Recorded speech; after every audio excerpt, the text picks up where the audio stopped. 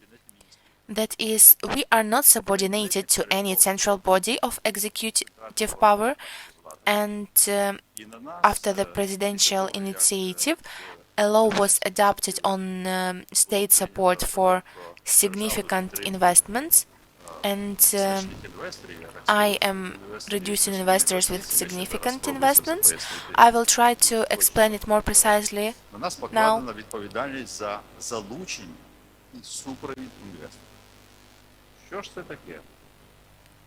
I'm showing here about Ukrinvest.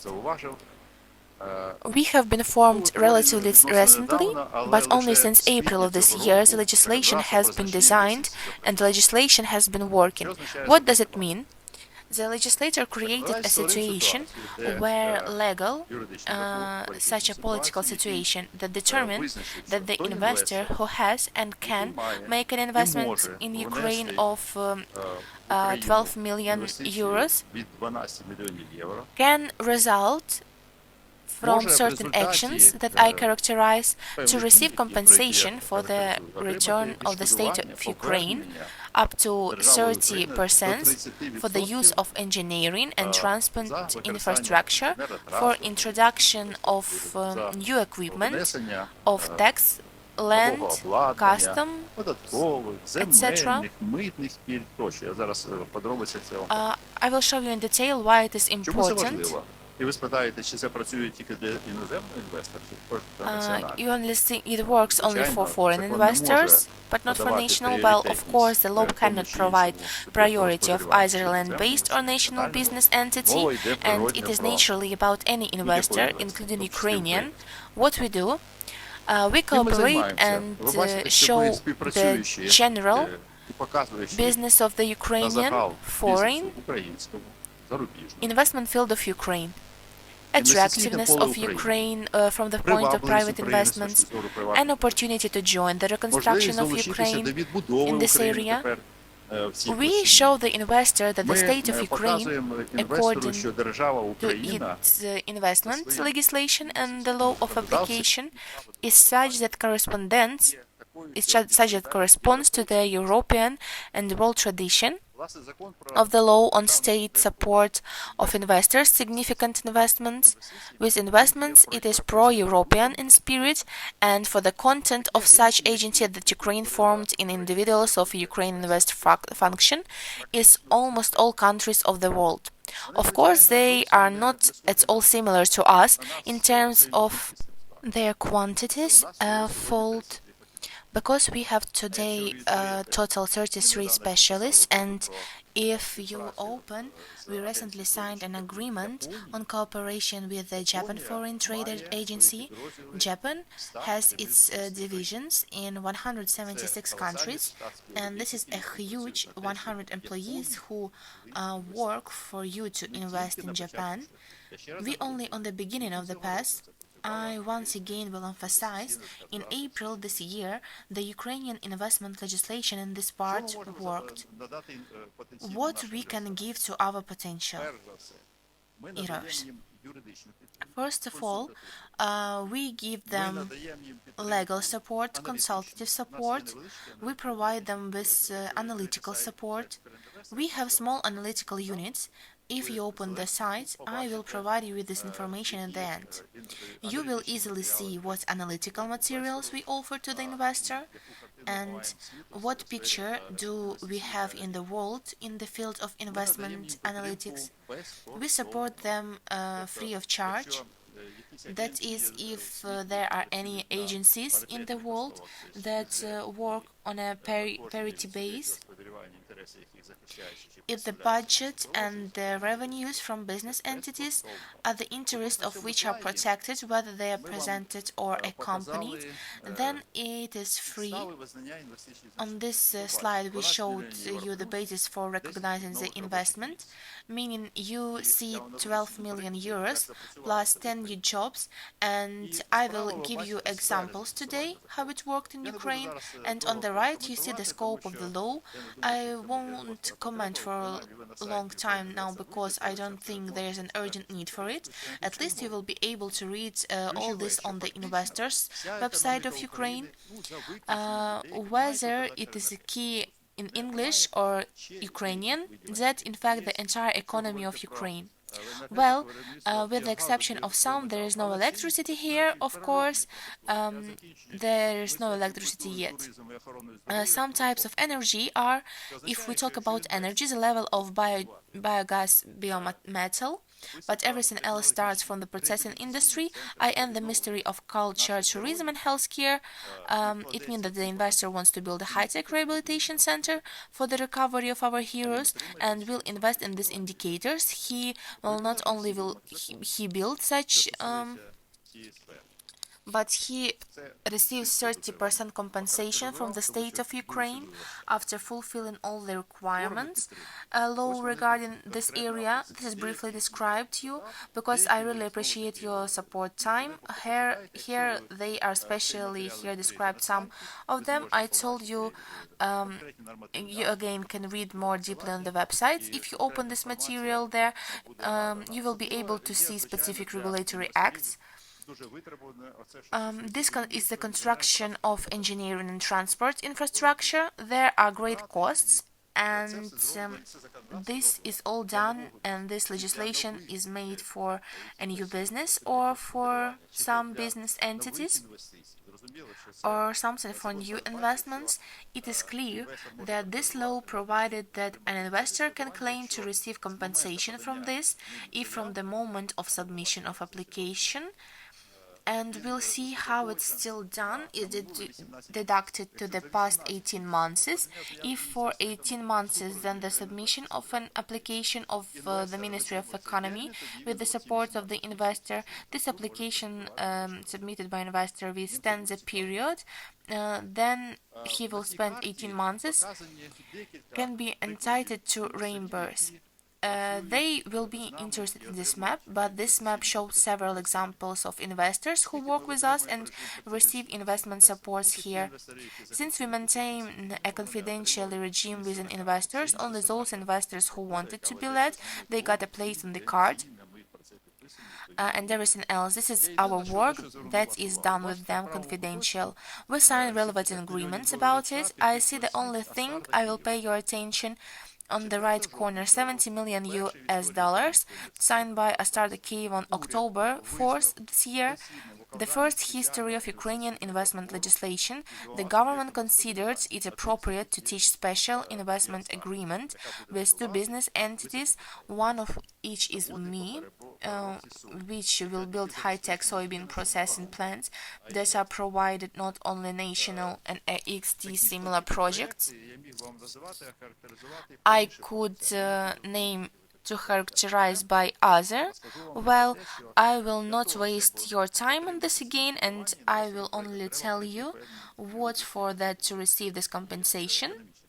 The investor must go through certain legal procedures and economic procedures. He must class of technical economic fermentation, you ask, and where is it in economic technique? The fermentation is analyzed in the cranial answer, must prepare an application A, as this application must be formed to meet the requirements of the law. with checks, and this moment, let's say, we are working on a large technical and economic ensign of one large foreign investor, despite the fact that is accompanied by in the company's name. We found a lot of errors, and we are now eliminating these errors. Of course, the investor feels comfortably. He knows that going to the MINEC in order for the MINEC to then recognize this offered the government to recognize this investment as significant. The investor clearly knows that we will open our eyes to all mistakes, we will help to eliminate them and accompany it in Ministry of Economy, and then when the government concludes the special investment agreement about which, and here is language, I already told you the role of the CRAVE in a few minutes, and I can already say that we have a significant interest in what we signed in October this year at the suggestion of the Japanese side, memorandum about cooperation with the Japan Foreign Trade Agency, about which I broke today. You can watch on the internet, read chat called this organization, and see in October materials on our website, where in the presence of the Prime Minister of Ukraine we signed a cooperation agreement with him. In addition, we built similar things with other countries in Europe and Asia. Today we had a meeting in the morning. Now it was extended after our meeting with the President of International Chamber of Commerce with ICC. It is called as which unites 45 million businesses. They are very interested in cooperation with us and want to sign a memorandum with us about cooperation, and in 25th year of the system. Here, for us, it is very important because promotion of the representative office and the country to lead abroad should open eyes in foreign business on the fact that Ukraine lives, works, functions, winning in the field of investment despite all the problems that exist. And we prove it because if they came to us when this Japanese delegation arrived, they were surprised about the fact that we in Ukraine do not have everything as they were shown even on some internet panels. Actually, the real life of Ukraine is significantly cut off from the picture they saw, and that is real life in Ukraine that lives, fights, and will win. Glory to Ukraine. Thank you. If you have any questions, I am ready to answer. Just please, if we all have questions, we can communicate, but it's better separately because we are already an hour late. To show the last slide about address.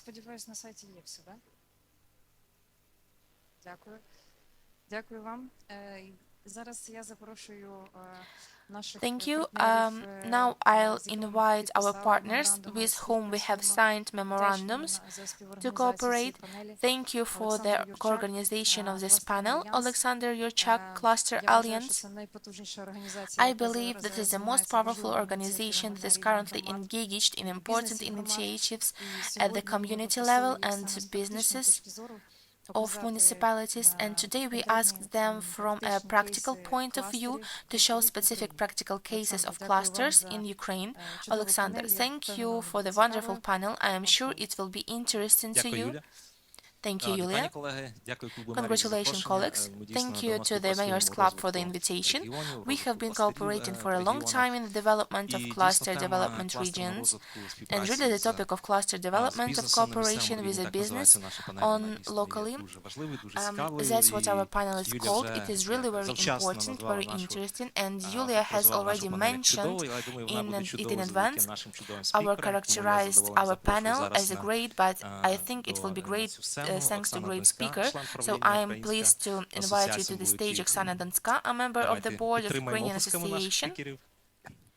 Let's support our speakers. Natalia Zakharova, chairman of the board of the Prekarpathian Industrial Cluster, Inna Svistun, director of the Department of Economic Development of the Lviv City Council, and Markus Chupik.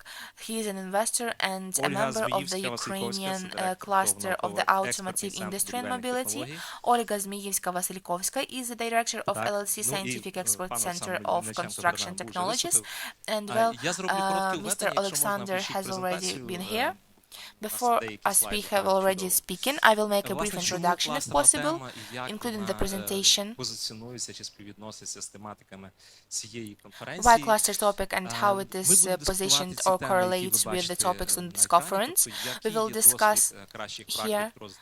You can see here on the screen the best practices for the development of Ukrainian clusters and why cluster is a tool of regional policies with a synergy, which is a synergy with regional industrial parks. And maybe I heard from the slide because it shows both the place of clusters and in the European Union.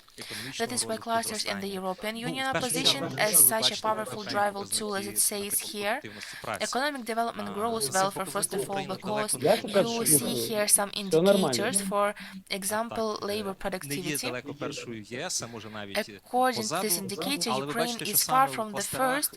Everything is normal. It is not far from the first European Union, maybe even behind, but you can see what exactly in the clusters is the labor productivity of those MCP which are united in the cluster are twice as high as those from other business associations or participants who are not united. If we say that the essence of clusters in management, value-added change of ecosystem management, and we say that today, so in our era, these chains should be not just resistant, they should be digital green. So we really have to manage all issues of rupture in these chains clusters. Clusters act as business associations that are primary, set their mission, their own task, and are able to do it. And actually in Ukraine we are really moving quite quickly in this direction. You can see the cluster map that is made in our cluster alliance, Ukrainian cluster alliance. Today we unite more than 40 clusters, and quite quickly they are developing in the regions.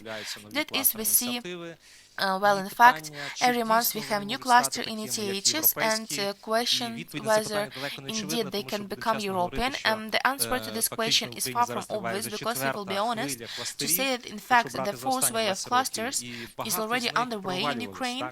If brothers over the past 20 years, and many of them have failed, so why? Because the question of the capacity of clusters is the main thing, and not all of them grow. And here we slightly change this paradigm and picture which previously has always existed in the States. Clusters are a business association of entrepreneurs. Well, and this is their business. Let themselves unite, let them organize themselves, and somehow, well, who is lucky, they will grow up in Europe. It's not like that all because in European Union it turns out that the clusters are taken care by local self-government bodies and state structures, and a lot of support is provided, so the clusters really become these tools. We are surprised by this, because we used to be, as they say, I managed several clusters myself, and we used to, we thought it was really entirely our business, and the picture completely changed after we started taking a lot with European Union. It turns out that this level of cluster support is really very high. Well, now we are actually talking about this and how much clusters are supported, and I will pass the word to our estimated speakers. So let's start with a more general issue that concerns not so much clusters as the role of clusters which they play in cooperation with communities and how they can be community assistants, and actually through joint development and implementation of projects. Therefore, my first question is to Ms. Olga Zmievska-Vasilikovska. That is, we will talk about project management in communities. Long been raised this topic, and about the lack of project managers, and about maybe not the level of projects that there are, because Ms. Olga specializes in this area. My question is about how has the context of these challenges changed the prospects in this area. So please. Дуже шкода, що нас так мало. Dear colleagues, Бо good afternoon. цікава I am у нас very сьогодні sorry буде that панель. we are so Я that хочу there are so not представитись. much of us Мене звуть because Ольга today we have an Зміївська-Васильковська. interesting panel. Я I want засновник to і introduce керівник myself. My name is компанії, Olga яка називається Zminievska-Vasilikovska. I am the «Експертиза ЗО». founder І and зараз ми маємо таку the head of the нову company, which is назву, called більш Expertise ZO. сучасну, And now we відповідаючу have such a викликам new name, International modern, Project corresponding to the Expertise. challenges of international Да, project дійсно, ви праві. expertise. І Yes, you are з really початком right. війни And у with нас the beginning of the war, не тільки це вплинуло in our country, на життя кожного українця, it але not only особливо на affected наші on the life of міста every і на Ukrainian, проектний but менеджмент especially в першу on our чергу. cities and on the project Рівень management, наших проєктів, які first of all, роблять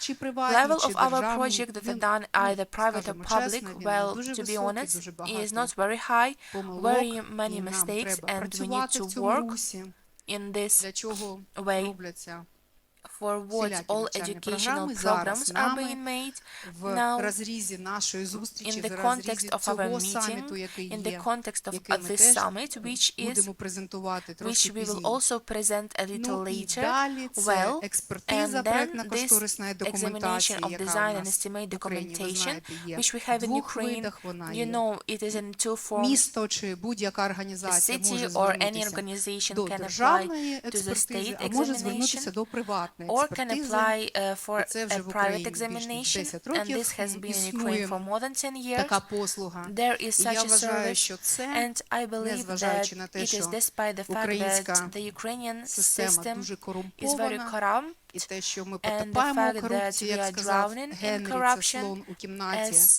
це дає Henry нам said, it можливість is an зараз elephant in зробити the room. якийсь крок вперед, It gives us the opportunity вибираючи to take some некорумповані step now системи. forward, choosing Тому uncorrupted будь-яка systems. експертна організація, Therefore, any яка export може organization that can надати provide a quality якісну service, послугу, given for враховуючи, this що це absence відсутність of корупції, вона у corruption, нас виступає на it перше comes місце first зараз. for us Так, у now. нас є So дуже we нагальна have проблема. a very Низький urgent рівень problem. It is a low проєктів level of і projects and корупція and в таких corruption in органах. Ви such знаєте, ми bodies. тільки You повернулися know, зі we just Сполучених came back Штатів from з the нашою United трейдмісією, States де with our сенатори trade mission, where сказали, що в senators said Сполучених that Штатах in the будівництво United States найбільш the construction корумпована of the highest галузь. Я вийшла виступати і is сказала, ви one of знаєте, the в Україні most теж.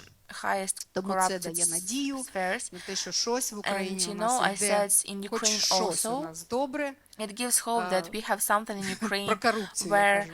we have at least Тому, something good. I'm talking about тому як це corruption. не I- грустно зараз so, це визнавати, але it's very нам sad, потрібно це подолати, і but потрібно we йти need to вперед. overcome it І and we need to громади, move організації, forward, вони and потребують зараз communities and інвесторів, які теж organizations, дуже дивляться на це, they як need проводяться, як investors пишуться проекти, who also як look very much залучаються at it, гроші how на це, are як carried проводиться out експертиза, projects, how are written коли them, є організація, яка how може is надати повний examination done. комплекс послуг, це дуже добре. When there is an необхідність, organization that can це provide a не full наше range of бажання, services, it is very good. ми змусені проходити There is a експертизу need, it is not проектно-кошторисної our desire. документації. We are forced to Тому, undergo наприклад, an наша examination of організація design and estimate International documentation. Project For Expertise example, our надає organization, повний Project спектр, International Expertise, we повний provide full комплекс, spectrum, починаючи full від complex, starting розробки from і закінчуючи development and completing експертизою expertise і інвестором. and investors.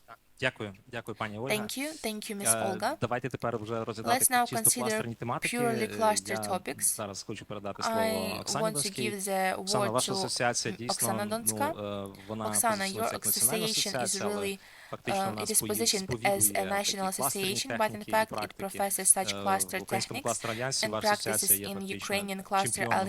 Your можна сказати, за низкою association is actually показників, champion, як can be said, експорт, by a як number of співпраця, indicators, як as export, as cooperation, інвестиції. as an Тому, будь ласка, investment. розкажіть про So ваш please досвід tell us розвитку about меблевих your кластерів development в experience, регіонах, ну і, furniture можливо, кілька слів про clusters in експорт, the тому що експорт regions. сьогодні справді Well, дуже maybe важливий. a few words Якщо можна, about поставте ще раз exports, презентацію. because exports is really very important today. If possible, put up the presentation here again, please. Почну з останнього, з експорту. I will start with the last one, with the export. Before the war, Ukrainian furniture industry has increased the volume of exports, and in principle, the average annual growth rate of exports we still keep at the level 11.5% per year.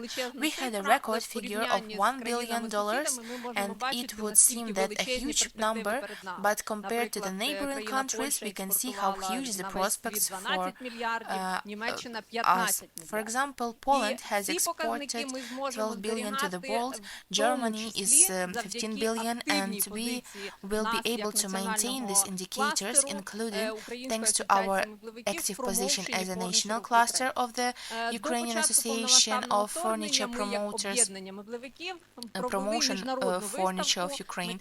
Before the beginning of the full-scale invasion, we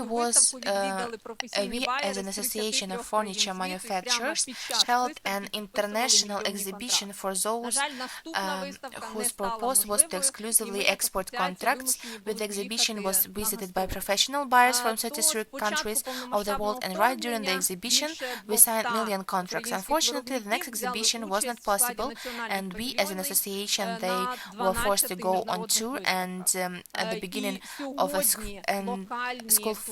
full-scale invasion of more than 200 Ukrainian producers took part in the composition of national pavilions at the 12 international exhibitions, and today no local clusters such as Rivne cluster, Lviv cluster, Association of Transcarpathian clusters continue our initiative, and right now they are standing in the international pavilion at the exhibition in New York. Why we should talk about export? One of the research agencies of international recorded the level of the furniture market of Ukraine before the war at the indicator of $500 million. Today this figure, according to their research, is 4 times less. So then Ukrainian furniture man needs to survive, and today, thanks God, the demand for Ukrainian products and other furniture is good, quality, modern, they are in demand, so we have a request for furniture. We lack workforce, and if we talk about cooperation with local communities, if we go to industrial parks, then yes, we have a set of offers from industrial parks who expect furniture makers to take the initiative that they will become residents of these industrial parks. And unfortunately, in most industrial parks, the expectations are directed to the first queue for some entry large manufacturer, and then you're already behind the little ones, and it doesn't work that way. We can watch on the next slide. We started to solve the problem of shortage. We have no one to produce furniture manufacturers. We started by solving the problem through the furniture technician school. This year we organized 2 courses to train specialists for furniture industries, and absolutely from the outside got more than 200 new people for Ukrainian companies. And this is only the beginning of a large-scale work in co-working centers. On this slide, we showed an example of co-working in London, which is based by London municipality, and the principle of operation of this co-working, they work with 3 categories of visitors of co-working residents. Primarily, this is students of schools who have the opportunity to come to this territory and see the process of furniture production. The second category is students of related specialities, which also come to study production processes, materials, and get more practical skills. And the third category is the adults category, people who came to reprofile or fulfill the order without having production capacity. An industrial park, in this case the one in London, is 10,000 meters, is equipped with all the necessary equipment for absolutely all production processes, and residents can come rent for 1 day per week, per month. Today 15 meters, tomorrow 150 meters, depending on the volume of the order, and this 10,000 meters kilometers monthly have an average of 200 residents, and this is the beginning of the development of viable production. It is a micro business that today saw all production facilities processes, and maybe you continue to organize your own factory, and it is a center of development cluster where residents unite in the implementation of certain projects. So today we already working with the grantor for the organization of 2 co-working centers, and of course for the current moment the amount of investments is in question are very small, but in small steps we conquering the top. We invite mayors to join our initiative and think about organizing co-working centers and developing micro-business to grow it. Thank you very much, Oksana. Here is the school of Blovika. She is now territorially in Kyiv. Yes, in this way, the classrooms, part of the program takes place online, and training classes on the basis of the university. And how it's possible to masturbate this project. A similar school was organized in Rivne, in Lviv. There is an association of the business grantor, and the municipality of educational institutions allowed you to attract an audience and train your employees. So why do I ask for these details? Because now the problem of personnel is what we hear from our cluster. She is the main one in the business, so position is number one, and all other problems they are behind, because really there is no people and no employees, because those people are really valuable. We also have them in the easy industry, of course, in IT industry. And what is the advantage here and the cluster of the Alliance and our cluster, that we scale very quickly, and they really we have best new experiences in new regions of Ukraine. So thank you. These are very, very cool examples. So thank you. So congratulations. Now let's talk about the Ukrainian Association of Furniture.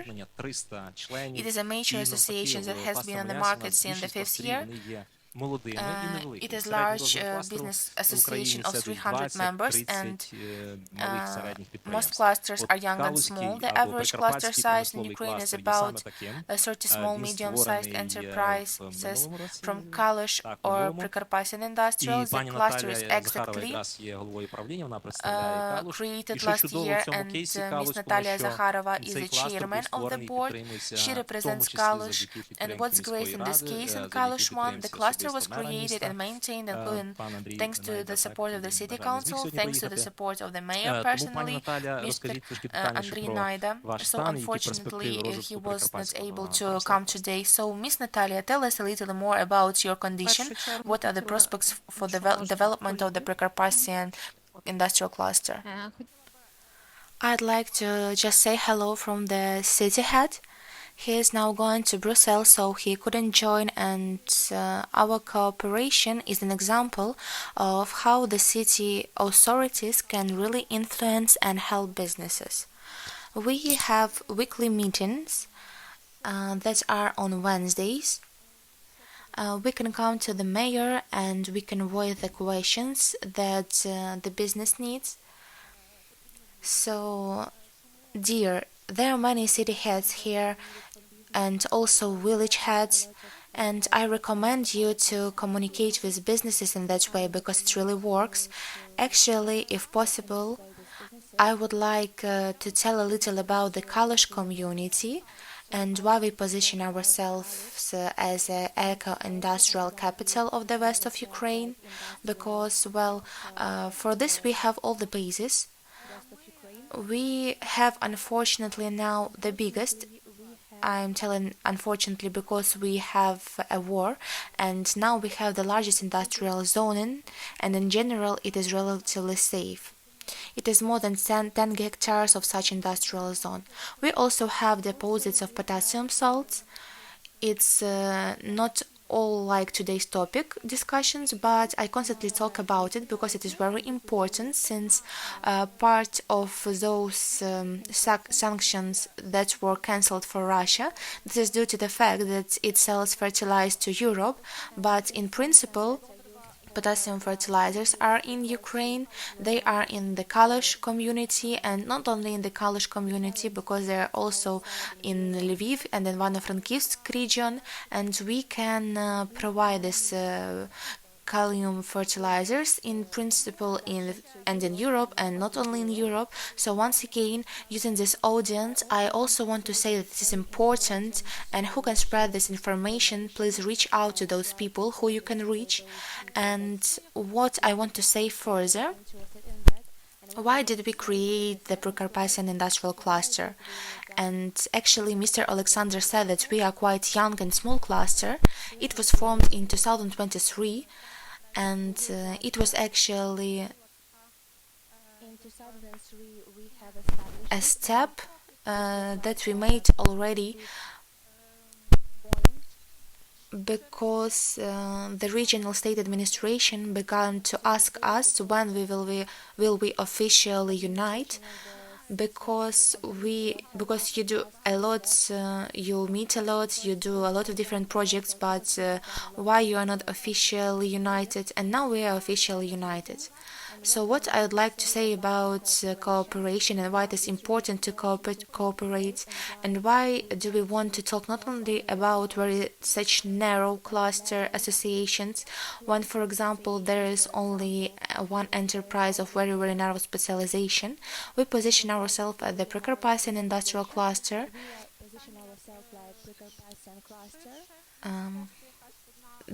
There is more than just one industry, and why do we see that it is a cool cooperation, and we would like to share this experience with you. We saw that those clusters that were combined earlier, and they were very narrow, they were really badly affected by the war, and we have seen how they collapsed, because their change helped them to have cool products. However, they weren't strong enough, and as we present a cross-sectoral cluster, our offers are more soft and more flexible. And currently, in our opinion, it is very cool model of cooperation. And returning to your question, actually, why in Kalush?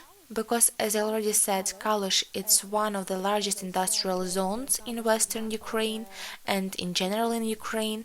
We are very close to the borders, we are very close to the big cities, and we are already, as I said, we have a lot of different resources. And we have already talked about a little about services that we actually offer.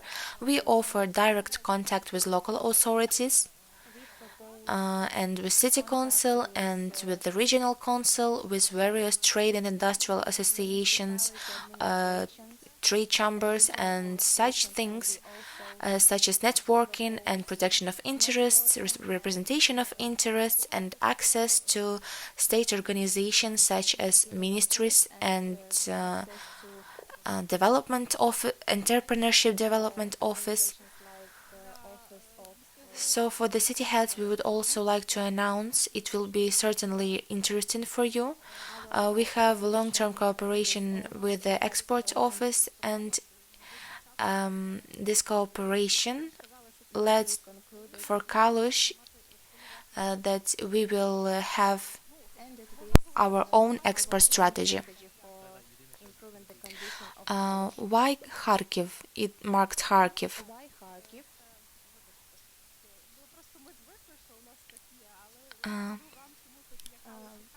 When the full-scale invasion started, we were a community. We cannot say that we were prepared before the war, but since we had a strategy, that we are an industrial city and we were ready to accept industrial enterprises.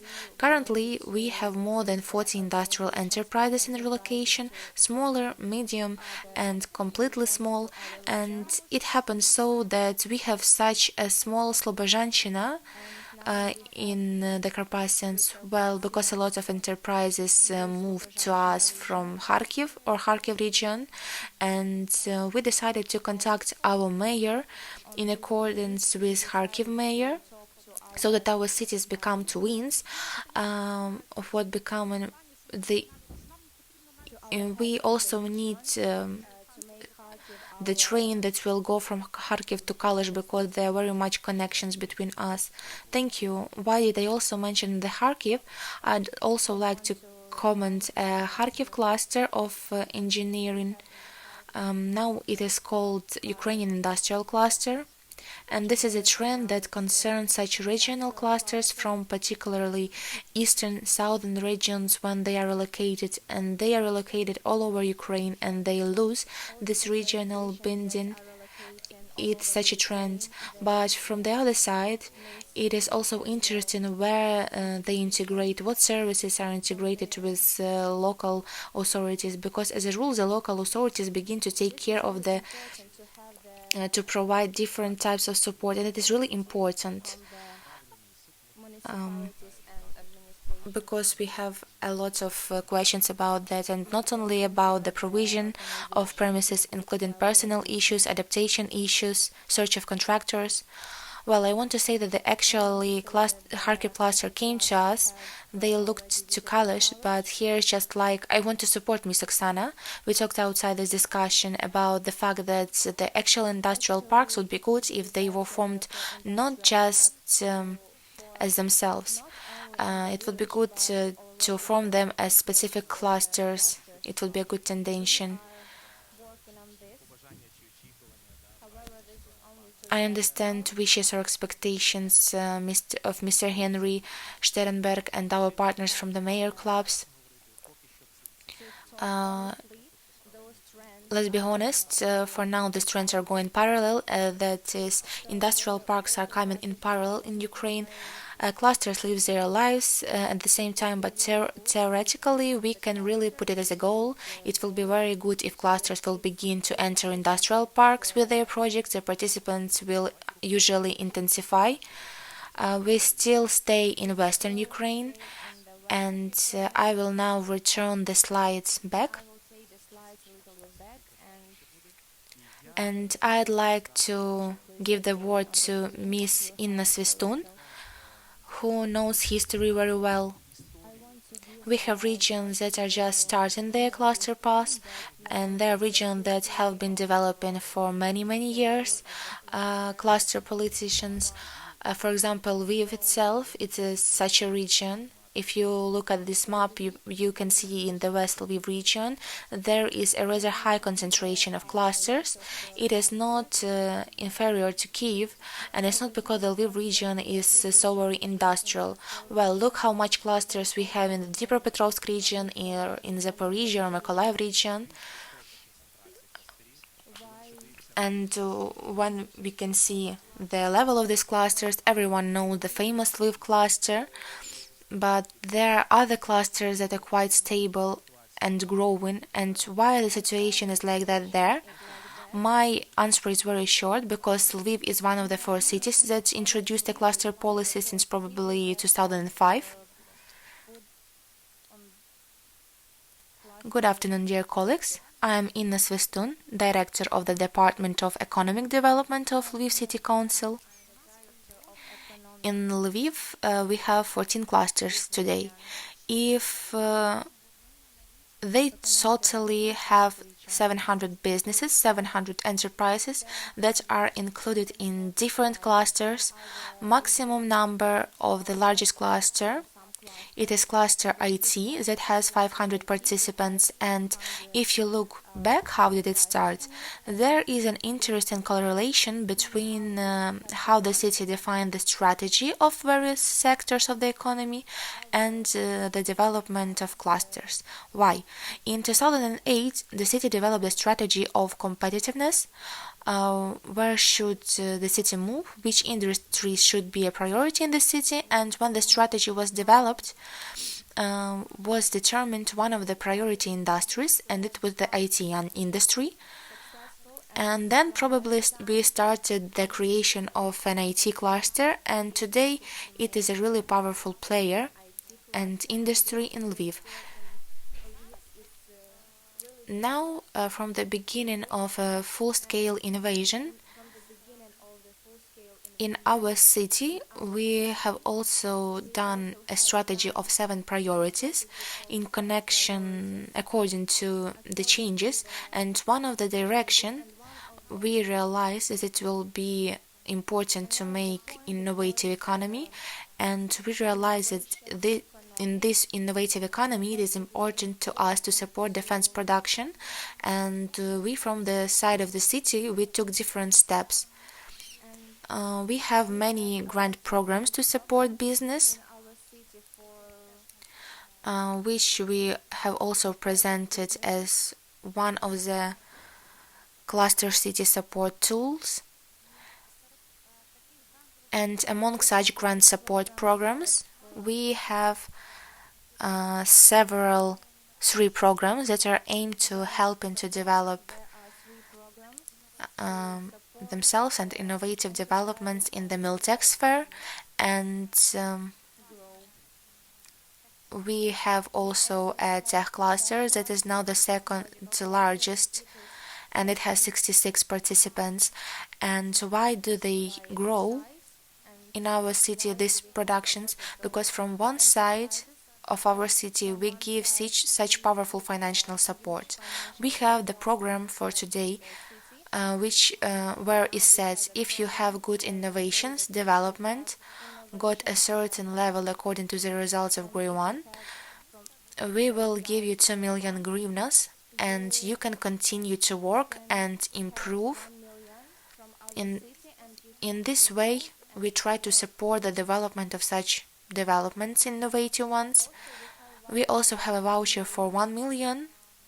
It is when you as a Miltech production make some products that are not certified today and they cannot be purchased on direct purchases. We say that you can do it, pass it to the military units, bring us an axe, and we will compensate you for the money. And such a little, which allows to help our manufacturers in purchasing equipment, in such service of offices, of various needs of rental of premises. It is grant on 300,000, which actually provides such current requirements in total. For example, one company received all 3 grants, in fact, of 3.3 million last year. That helps them a lot in the growth of this business and helps us to become stronger in support of defense forces. This is one way as the city can contribute to such a powerful development of some branch of the cluster as a whole. What do we do more? In general, we help, we give support for the creation of the cluster. We are making strategic sessions where we try, together with our participants of the cluster, to understand the goal, mission, to determine the strategy, what do they want to do. We support them in technical matters of support of employees, of coordinators. We provide consultations. We do in general during the development of each financial cluster. So also one important interesting point, we also have common grant projects. I'd like to stop on this topic. We have colleagues who have long mastered the strategy of writing grants. We also have a furniture cluster of 17 participants. We have written together with them in 23rd year a grant for the years. We won the grant and started doing the furniture school. Obviously, really very good experience, because I hear that colleagues in Kyiv also are doing that. and we can share with our other communities how can they do it. We did it on the base of 4 professional engineering schools. And why have we done that? Because furniture workers gathered and said, look, we don't have any employees and we are critically short of furniture unchasers and designers instructor. So we posted it all in the grant for professional technologists, laid such training programs, and more than 100 students passed at once with the teachers, because in order to teach someone, you have to learn first yourself. And from professional technicians, there are lack of graphic programs in which our students could study. So we told the students, told the teachers, in order that teachers will be able to train new students in further. And in general, it is a really good result. In addition, students went to furniture production, then our furniture workers, participants of the cluster, took them to practice, and we hope that soon there will be new employees who have studied and will be able to be in demand for furniture enterprises of the cluster. This is such a great example. How can you win together with the cluster grants and then introduce some specific results? Besides, we also have come to the understanding to bring the designer, constructor as a specialty, to let students that to be taught in the specialties that the business needs nowadays. What we have also interesting, we have a marketing voucher, so we tell business, look, you can go to exhibitions and we support you. When you go to the exhibition, you will be able to find many partners and make new deals, and you will become rich, and with you we will also become rich, because you will pay taxes to our budget, and we will have money for school, kindergartens, and the support of program of Natsprotiv. We have $1 billion last year, and this year to support the defense forces, and in fact not a really big amount, but we assume that we are legal entities, and we give compensation, half of the cost, for example 100,000 hryvnia for participation in the exhibition. And from our furniture cluster, we helped him, gave this money.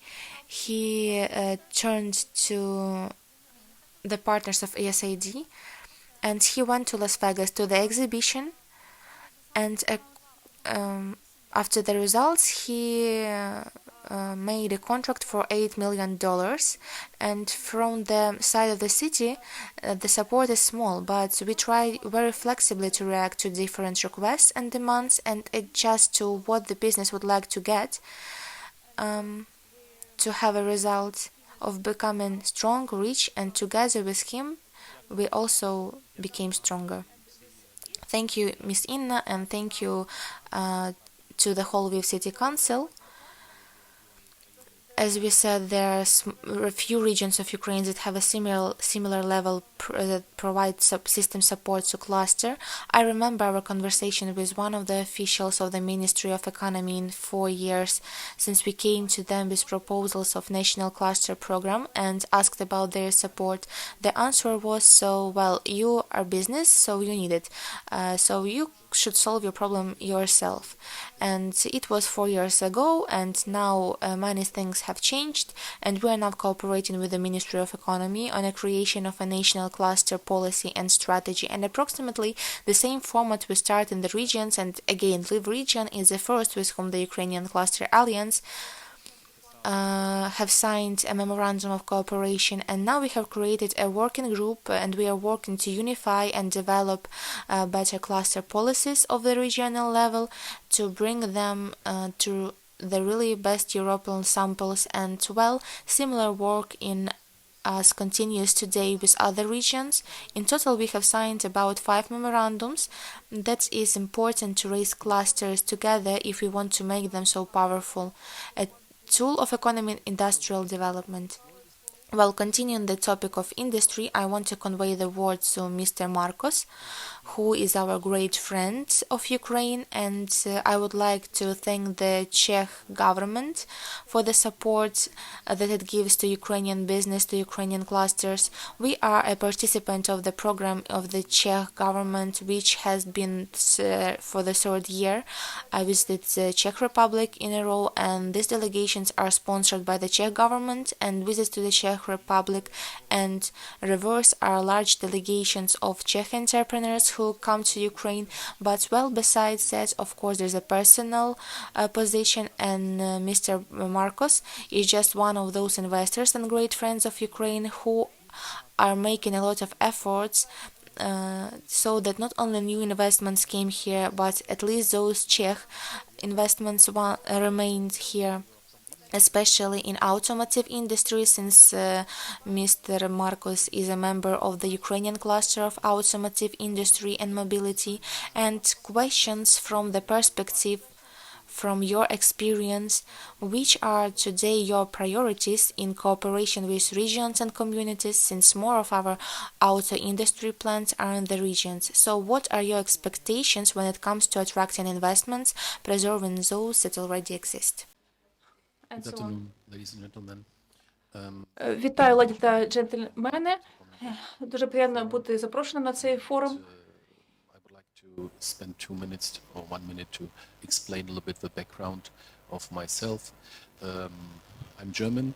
I was introduced here that I know the Czech business world quite well. Yes, the reason is that I'm living in Czech since 15 years, and I have a Czech business partner and wife, and so I left Germany like 25 years ago, so I'm more connected with Czech business society. Me and my wife, we are already since 10 years active in the Ukrainian market. We invested in our own company, close Lviv, Stray, and we are producing wire harnesses for automotive and home appliance. Before the war, we had 350 people. Our company is called Time and Space Group, or Time and Space Ukraine. And our main target is now, since the war started, intensively to propagate Ukraine as the investment location and try to attract investments here to Ukraine. So I just happy to have a last word about the cluster business, because I remember it was something like 30 years ago. I had the first time in Germany, in Berlin, the contact with the cluster.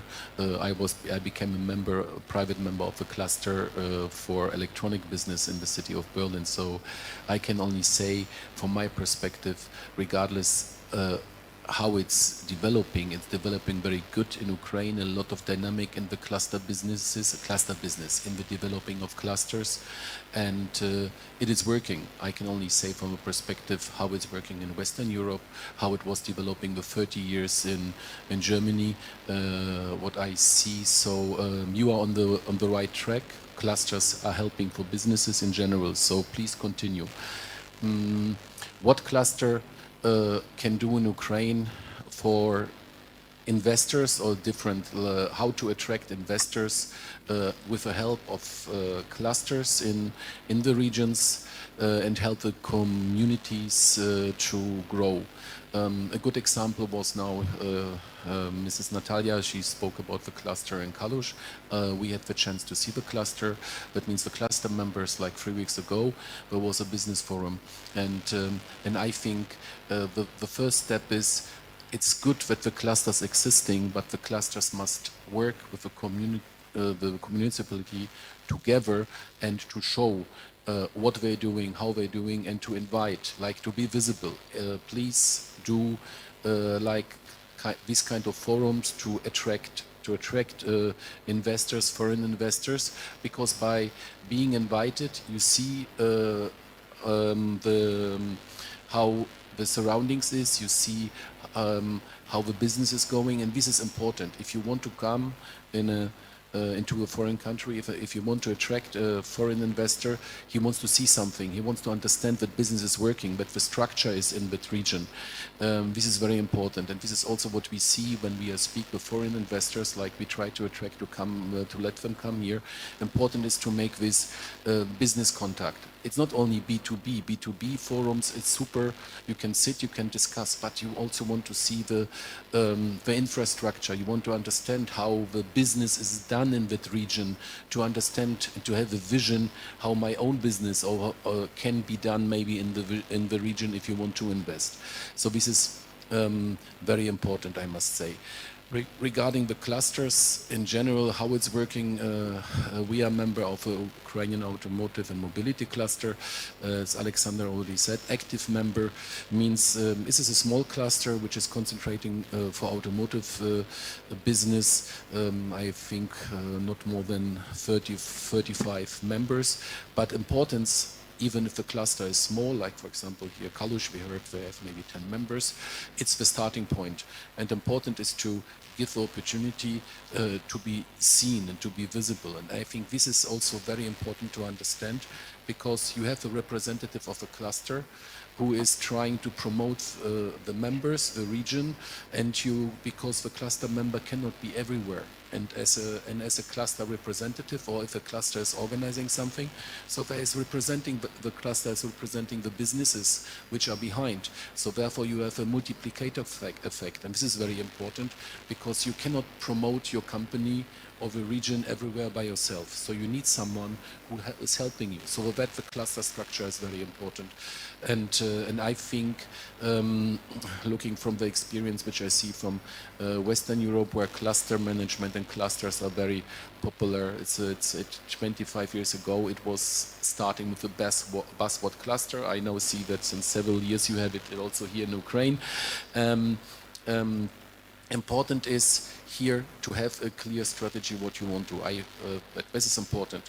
I can only give the advice. Cluster is nice, but you want what is your main target? You have clusters like Kalush as a regional cluster, or you have bigger clusters like the Ukrainian Automotive and Mobility Cluster, which is connecting all automotive industries. So for sure, the targets are different, because there are different members, you have over-regional members, so therefore it's very important to have a clear idea, clear vision, and then go in that direction. Important is for the municipalities, from my point of view, to be more visible in the sense for the foreign investors, that the foreign investor understands, and there is something. The foreign investor, for example, has also no idea. So how, for example, someone should know that there is a cluster in Kalush? I'm giving the example like Kalush because I have it in my brain.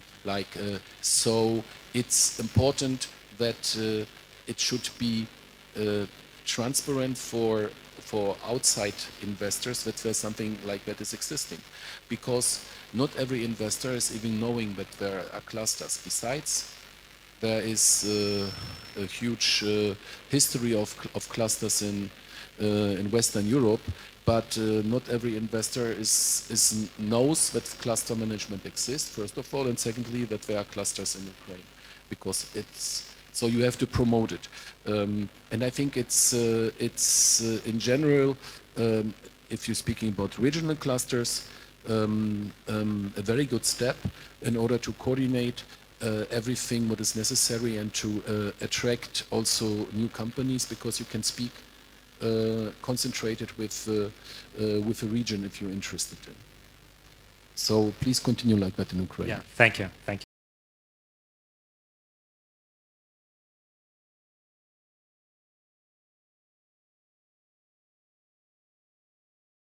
Thank you very much. Now there have been small changes in the program.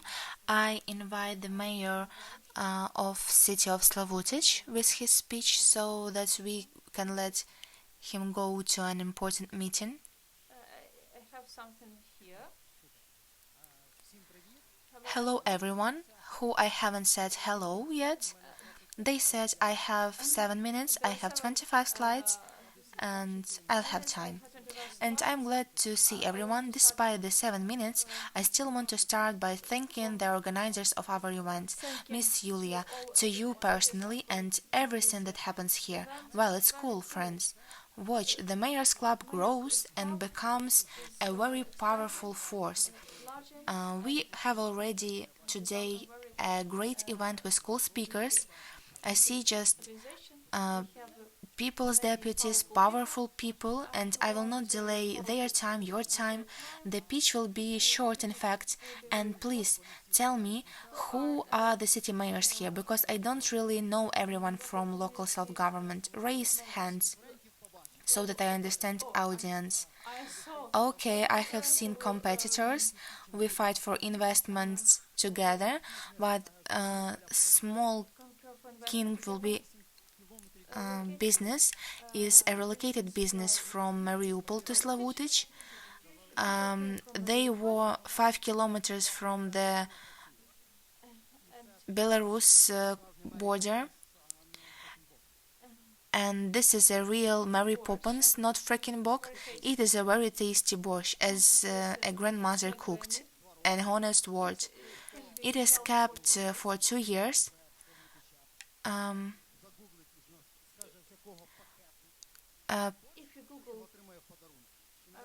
If you can see from which package this borscht is, I'll give you it as a gift.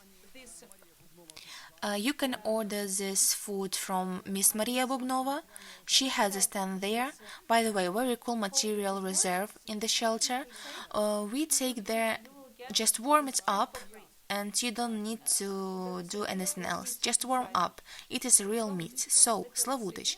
It is a small town on the north, associated with the Chernobyl disaster, a city of energy workers, a city that strives to live, to develop. We have experienced a very difficult challenge of closing the Chernobyl station, which, by the way, generated more electricity than before the accident, rebuilt the economy, but the 22nd year has changed everything.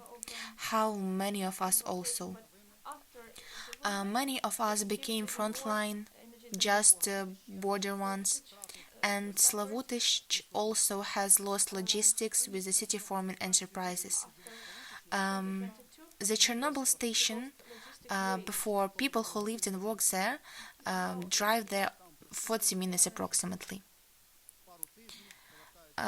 They work there, live a couple weeks and coming back. And we see that it significantly changes our economy. We are not able to survive in this mode, focusing only on the Chernobyl zone. So the city development strategy has completely changed. Yes, we have our own success story. Little Slavutich has attracted more than $45 million of investments in last 10 years. In the border, non-industrial territory without rural farms for different projects. In the last 2 years, we have 420 million raised funds from various international projects, again on the border for development, so that we can live and work further. Today, we also have internally displaced person. We gently call them Slavutichani, because we really want them to stay with us, but each of them certainly dreams to return to their home. I will not dwell on many projects that today we have in our portfolio. The main thing that we understand that such zones as Slavutich, they will definitely need the attention of our state authorities. Border, frontline zone, zone of demarcation will not. The investor will not come there. 100% will not come. In Lviv will come, to Zhytomyr will come, in Vinnytsia also, to large cities, in small cities near the megapolises. He will come to more safe territories, but for us it will be very difficult. We have chosen for us a strategy to create a unique conditions for business for the future. We all dream to be in the European Union. This is stated in our constitution. The European Union has told us, yes, we want to see you in our family. But I think we don't believe yet. There is a such parable in one settlement for a long time. there was no rain. Everything is drying up, and the shepherd says, "We will gather in the square on Sunday, we will be praying for the rain." Everyone came to pray, only a little girl will come with an umbrella. Why are you with an umbrella? Someone asked her. "Well, we are going to pray. It will rain here." I don't think we took an umbrella yet. We don't believe that we will be members of European Union, because even today reconstruction is not always based on green technologies. So our strategy is industrial zone, is a zone which will be 100% provided exclusively with green energy and the conditions I mentioned regarding business and business support in order for it to develop. We have the appropriate area, the appropriate territory, what we want to do in Slavutic. We have already the first partners who are ready to invest in a large long-distance investment project, but it is an energy project, and I hope that in a few years we will be able to reach the beginning of its implementation, because we remain the city of energy, because we remain those who want to generate energy, electricity, energy, energy of our souls. I promised to fit in 7 minutes, and I think that they are almost already finished. So I invite investors to cooperate. I invite you to the scene of our business, because I will support it like any business that comes to Slavutic. And today we are fighting, we will survive, and together we will definitely achieve victory. Thank you all, and glory to Ukraine. Thank you. By the way, someone about the package. Will there be any answers? What is the name of the package? No, not Tetra Pak. This is called a Retor package, but the Tetra Pak was a successful attempt. I'll give it to you. Thank you to everyone. Good afternoon. Мене звати Ірина My name is Ярмоленко. Irina Я Yarmolenko. є авторкою, I am співавторкою, author and co-author хакатону «100 ідей для of міст». І сьогодні Hackathon тут ми з нашою командою. 100 Ideas Ця наша for команда Cities. це We are вся together прекрасна плеяда цих логотипів, яких ви бачите. with our І team. все, що сьогодні It's a відбувається, big це відбувається саме завдяки їхній exposition підтримки, безпосередньо of того, authors що зробили неймовірні and українці в період війни. unbelievable Вони стали Ukrainians did волонтерами. during the war. They became volunteers, and for 3 million greeners of volunteer help, they інтелектуальної праці. Наші студенти, created a hub of студенти з різних intellectual куточків світу, архітектори з України та різних куточків work, світу architects and specialists from бачення, Ukraine як and ми all over the можемо world. They бачити наші developed міста, як ми different можемо visions. їх How відновлювати, can we коли renovate прийде our на те cities? зручний і потрібний час. І це наш вогник. For Це наш вогник, який нас it's сьогодні our збирає тут. І ми продовжуємо запрошувати на цю сцену light that gathers us тих людей, together, and які I сприяють цьому. Тому я I хочу запросити до вітального слова would like to invite Володимира for Карплюка, СЕО компанії greeting «Інвестиційна word група Vladimir «Молодість», Karpiuk and а також his товариства investment відважних. Саме Володимир Карплюк сприяв тому, group що сьогодні наш Молодість, конкурс youth, відбувся. and Всім доброго дня. Дуже Володимир важко виступати Карплюк, після таких спікерів, як мер who's Славутича, CEO of пан Braille, Юрій. Якщо and чесно, я не знаю, because чого of ви him, так сумно йому поаплодували. Він так класно Yuri представляв місто. Давайте presented пану Юрію so нормально much, поаплодуємо so і greatly трошки прокинемося нарешті. Так. presented the city, Пане and Юрій, let's ви applaud класний him. спікер, але You are a great сьогодні speaker, мені and дуже коротко. Чому? I Тому would що be very short, ви затягнули, because це частина дезорганізації, хтось it's дезорганізацію завжди має part of the поправляти. disorganization, І я and скажу вам наступним чином. I Я would скажу say вам тільки in кілька цифр. such way. I will tell only Місто Ірпінь several до війни, 21-й рік, журнал numbers. Forbes визнає місто сьомим В town по Irpin, рейтингу всіх міст України по економічному before the war, was the seventh before the war among the cities Місто of має Ukraine 100% показник of міграційної development. привабливості. Другий It's показник України в it безпеці. was second. It has the І, second. після 22-го року вам не потрібно розповідати, що відбулося з РПН. Так? Весь світ, Safety абсолютно всі index. спостерігали на ситуацію, як Ірпінь But знищували, during the war, злітали з обличчя Irpin землі. was Це фактично перше місто, destroyed. яке It was зазнало, the first, одне з перших, яке one of зазнало the first величезних cities who руйнувань. Для suffered того, щоб довго не big говорити, приїдьте сьогодні до ruin. Ірпіня. Now, come to Irpin now. Irpin is now a thriving city. A lot of delegations come to Irpin and not to see ruined objects. You'll be interested why it is so. And this event, hackathon IRS, is one of factors for this. We involved 200 architects from all over the world and from Ukraine, from 60 countries. We went around in Europe, in USA, and we asked funding to renovate quicker Irpin. Before 2022, we had 80,000 population. We had 12,000 businesses, and now we have much more. A lot of entrepreneurs returned to the city. Irpin, all population that lived in Irpin returned to the city. In August 2022, and we have officially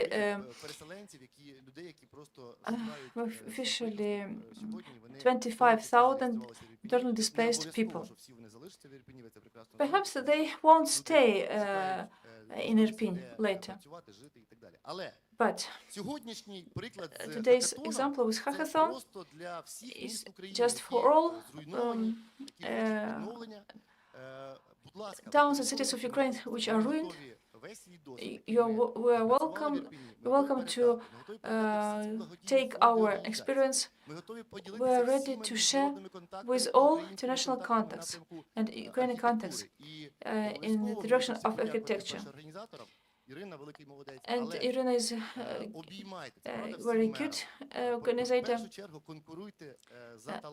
Unite and compete for talents. Investor come there where there are highly qualified workforce and consuming. First of all, compete for people.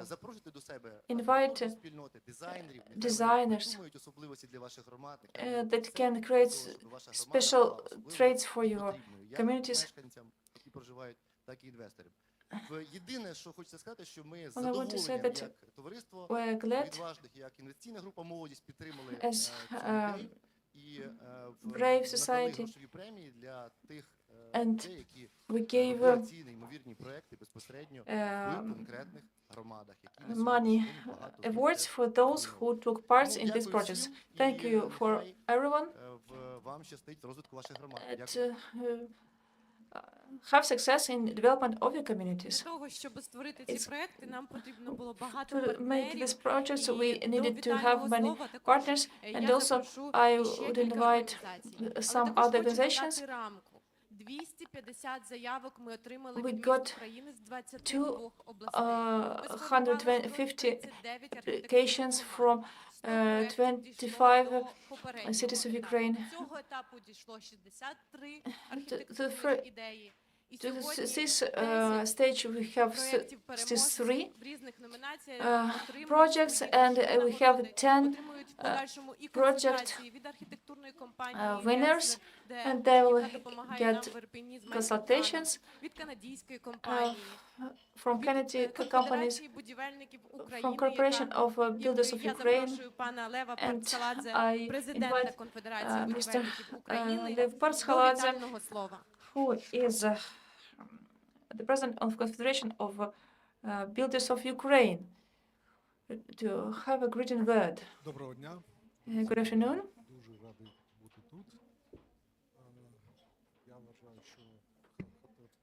I think that hackathon It's very actual. You know that as a Confederation of Builders, I often meet with foreign partners and with other countries. We hold a big forum. We hold the Forum of Ukraine 3 times. And investors want to help us, actually. But while there is war, it's holding. I want to say that when the war will be over,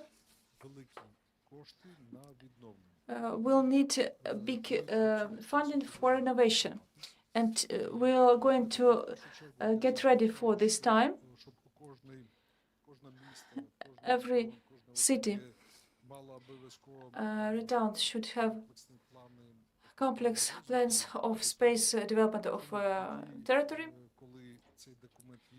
When you have this document, you have all social network. We want to make a complex of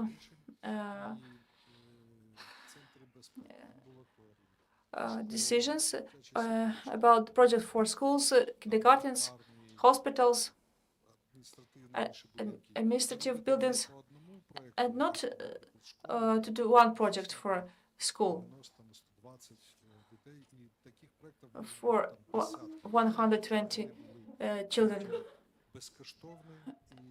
But we want to make them for free, with free expertise.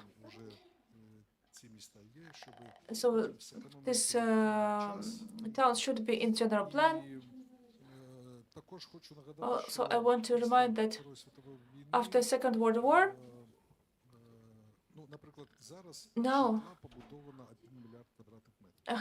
we have built houses of 1 billion square meters.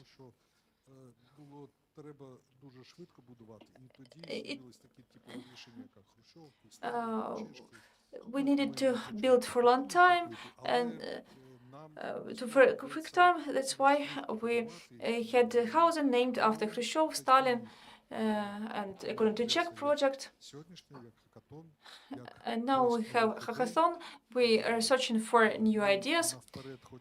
We want to do it beforehand and to be ready. Friends, thank you for coming here. I wish everyone peace and goodbye. Thank you. Thank you for us, for all of us, because our project is growing up quickly. We got the support from Pragmatics, from Kyiv Post, for Ukrainian agency of news. Some architectural ideas were published their ideas, and Шацьк and other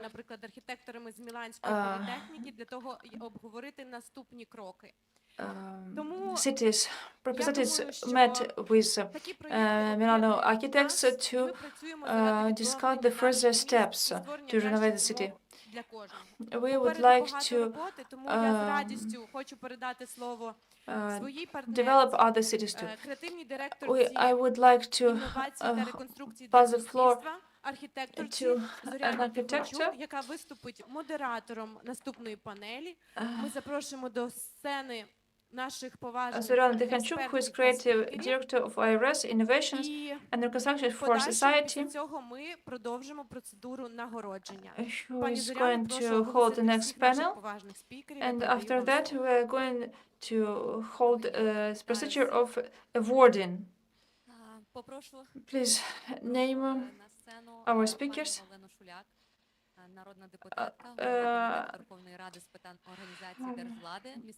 There was a deputy, Олена Шуляк, the head of committee of Верховна Рада for the question of organization of government and of local authority, regional development and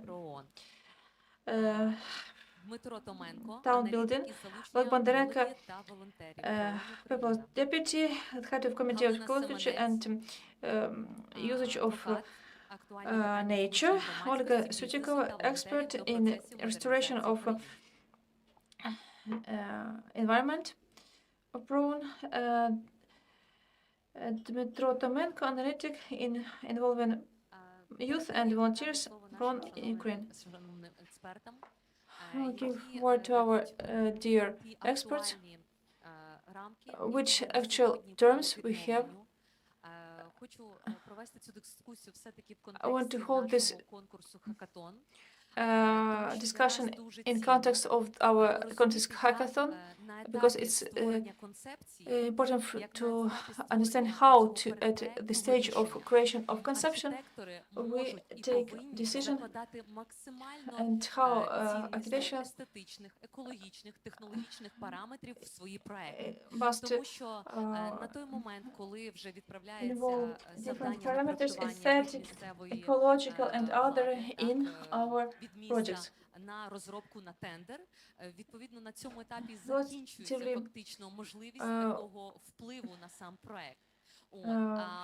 at some stage, we see that customization is over, but it should development should be included before the application of project. I give work to Mrs. Olena Shuliak. Hello.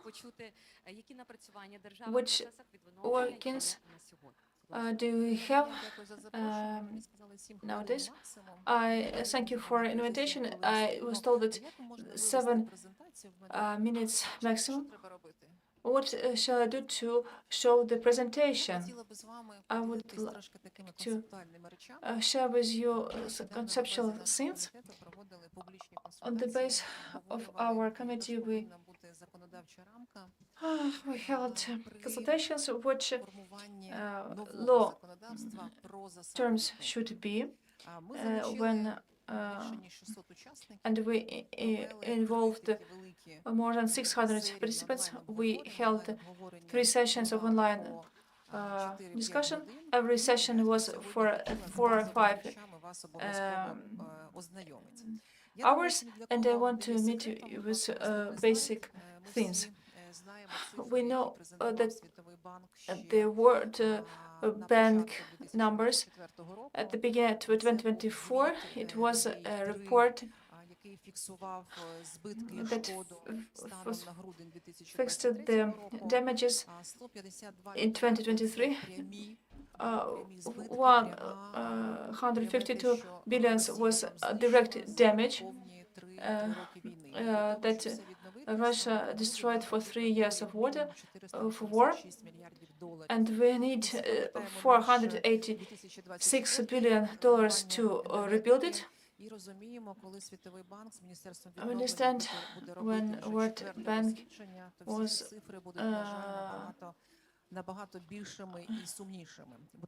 please, next slide. I can't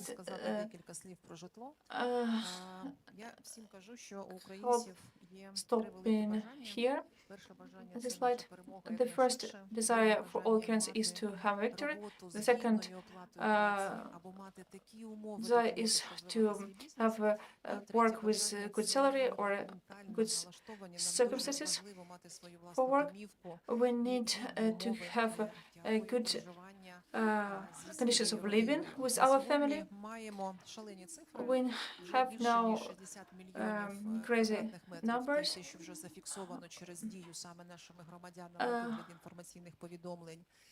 We have 200. We have 60 millions of square meters were damaged. For 3 years, for 3 years, Russia ruined so many buildings that had been built in for 6 years. When we started to work on a project of law that was based was done for restoration, and we had public consultations, and I want to share with you such results. All residents of communities said that they want that the main principle of renovation is people's centrity. And people who live in communities, they have many questions whether services are for them, infrastructure is also for them. Let's put the people in the center as a priority. And business told that that country should be less and less bureaucracy, understandable regulatory basis, and will restore everything without your help. We had a discussion with expert environment. We spoke about green restoration, ecologicity, energy independence. It was all the time. We spoke about sustainable development, about market economy. We spoke about main principle of restoration. It should be green renovation. And it was interesting to see the position of our international experts. They said that it should be the main principle of renovation, that all layers of population should take part in taking decision in the communities. And there should be so that one layer is discriminated. I think it would be very interesting that these principles should be counted in projects. Very interesting. When we speak about restoration, it's not just building projects, it's not just square meters, it's a question of economic renovation. We all understand now that without development of economy, without the development of business, not any community can develop as its residents dream. And we have a lot of people who moved abroad and 6 million of internally displaced people. We need to create such conditions that human asset return, to make it return to their homes. One second. I want to say about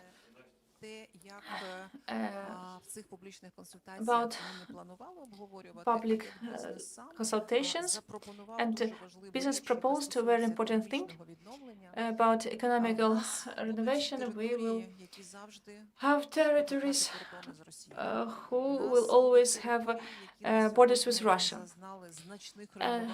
Territories who had very big damages, and maybe some towns we will never renovate, reconstruct. And we have occupied territories, and to restore, to make a real restoration in economy of these territories, we need to get preferences from government. If we don't have such preferences from government, we won't be able to help those territories. Today we have positive examples. For example, Kharkov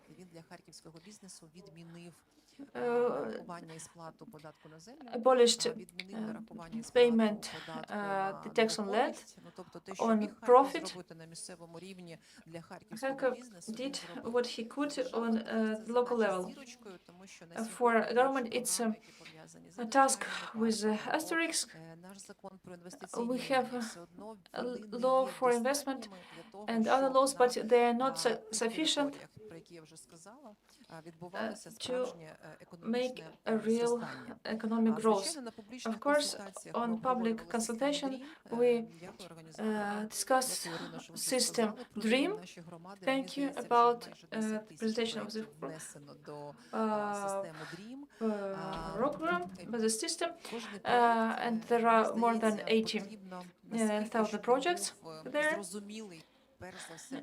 It helps us to understand the residents of communities.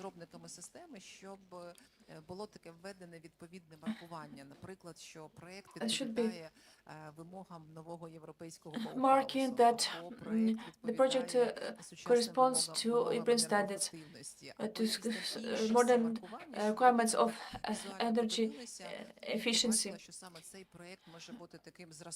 This project could be an example how we should develop well and come up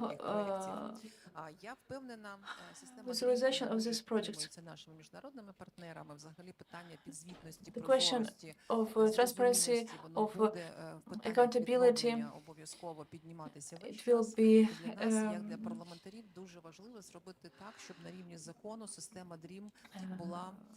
showed for sure.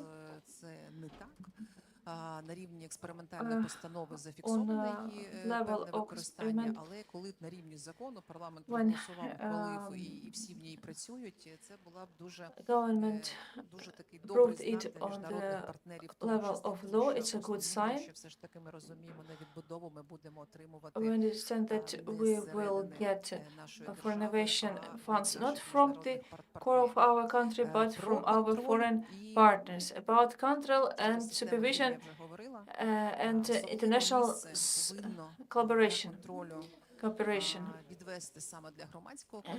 A special place is for public control. There could be different forms, different methods to make it. I have a good experience of restoration. There are commissions by local authorities and public organizations. They're like pocket companies. They're not so professional, but under the close eye of public organization, we can get more creative ideas, and they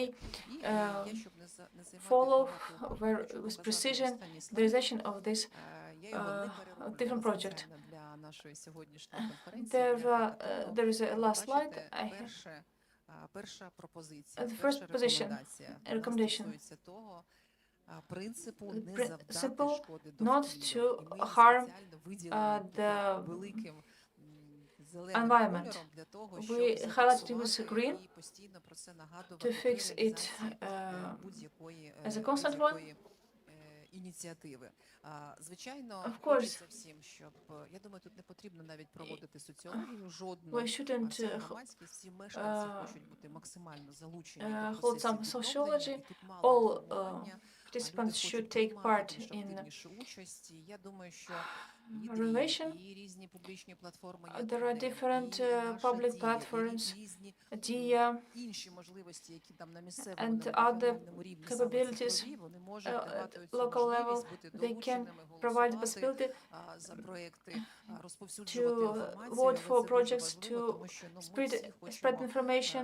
We'll want to відновлення, які to be close to the process to саме нашої країни. Ну і renovation звичайно, of our тотальна country цифровізація, and тотальна total діджиталізація. Ви бачили digitalization. обкладинку останнього випуску Time, де наша You, дія you saw the last на весь світ, на всі issue of цивілізації Times, and прогреміла з our її dear проєктом як номер один у світі. Я нагадаю, що was це famous проєкт, for який its стосується project укладення шлюбу онлайн. Ну, я for впевнена, що в питаннях concluding відбудови, в of питаннях цифровізованої відбудови marriage ми online. можемо також дати фору багатьом We can країнам. be Тому leading дякую за увагу. among Своїх many 7 countries хвилин я with such вичерпала. project. Дякую Thank організаторам you і for слава Україні. organizers. Thank you for participants. Glory to Ukraine. Glory to heroes. Thank you, Ms. Elena, for such a wide presentation. We'll speak more in detail with other expert, and I want to Oleg Bondarenko. Якщо говорити про екологічні пріоритети, If we speak about ecological priorities, it's a very wide topic, but here there are representatives of local authorities. It would be interesting to get to know which parameters такі кричущі, як їх можна і потрібно вирішувати, які з них є основні по пріоритетності? Based on damages, how they can be solved according to priorities. Thank you for organization of this beautiful event. I mean, all hackathon that started at the beginning of the year and was moving till its logical end, which I'm sure would be very bright through awarding, through such important projects that are good for green restoration. Lena left us, and I would like to thank Lena for her green restoration, principle of European Bauhaus, other principles that could be added to different initiatives. Let's start from where we are now. Really, war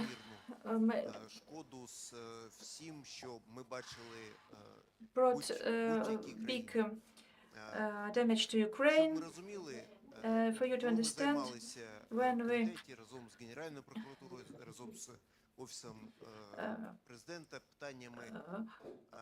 worked on questions on how our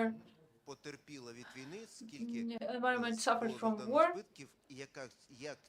how these damages could be compensated, we came to a result that there's no example during all conflicts was done. So nobody understands how much will it cost. We speak about billions, trillions of dollars, but we're absolutely not sure that it would refer to reality. The loss of natural resources that are now at occupied territories, loss of water resources, natural resources of other kinds. All water resources that we have in Kakhovka, it's impossible almost to assess. It's not only the loss of water resources, but also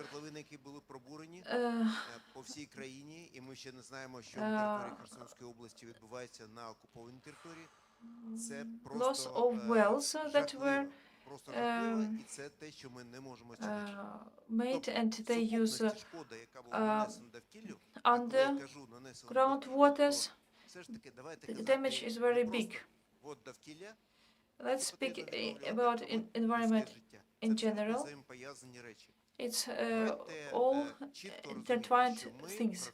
Let's understand that we work with it. We live on this earth, and after us we'll have our descendants, and we need to leave something to our descendants. If we do some steps now, we understand that we have less and less of nature, and our earth is transformed into a post-apocalyptic state, but it's reality now. And war, climate changes are also, unfortunately, for now, couldn't be conquered, and it gives the necessity to change approaches.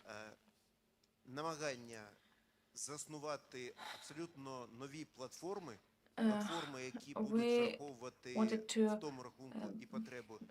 establish new platforms.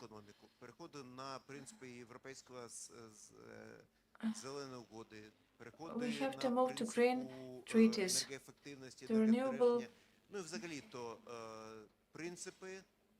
principles of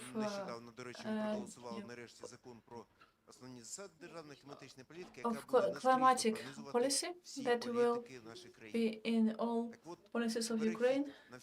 Transition to all these principles, of course, is needs coordination of all efforts and coordination of financial resources and infrastructure changes. I hope that in all laws, all these principles should be applied. I can enumerate for one time that should be changed to lessen the rates of greenhouse effect, to lessen and decrease the pollution, lessen the burden of waste. I developed the reform of treatment of waste. It's a big system that needs to unite all specialists together.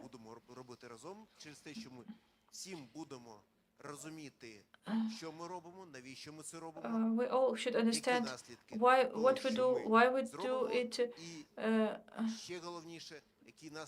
and what results will be if we don't do this. When we understand this, when we start to hold meetings, discussions, involvement of clusters,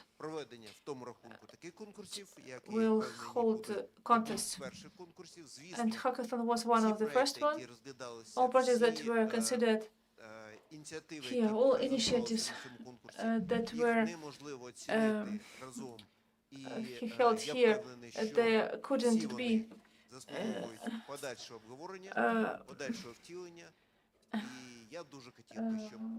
they should be discussed.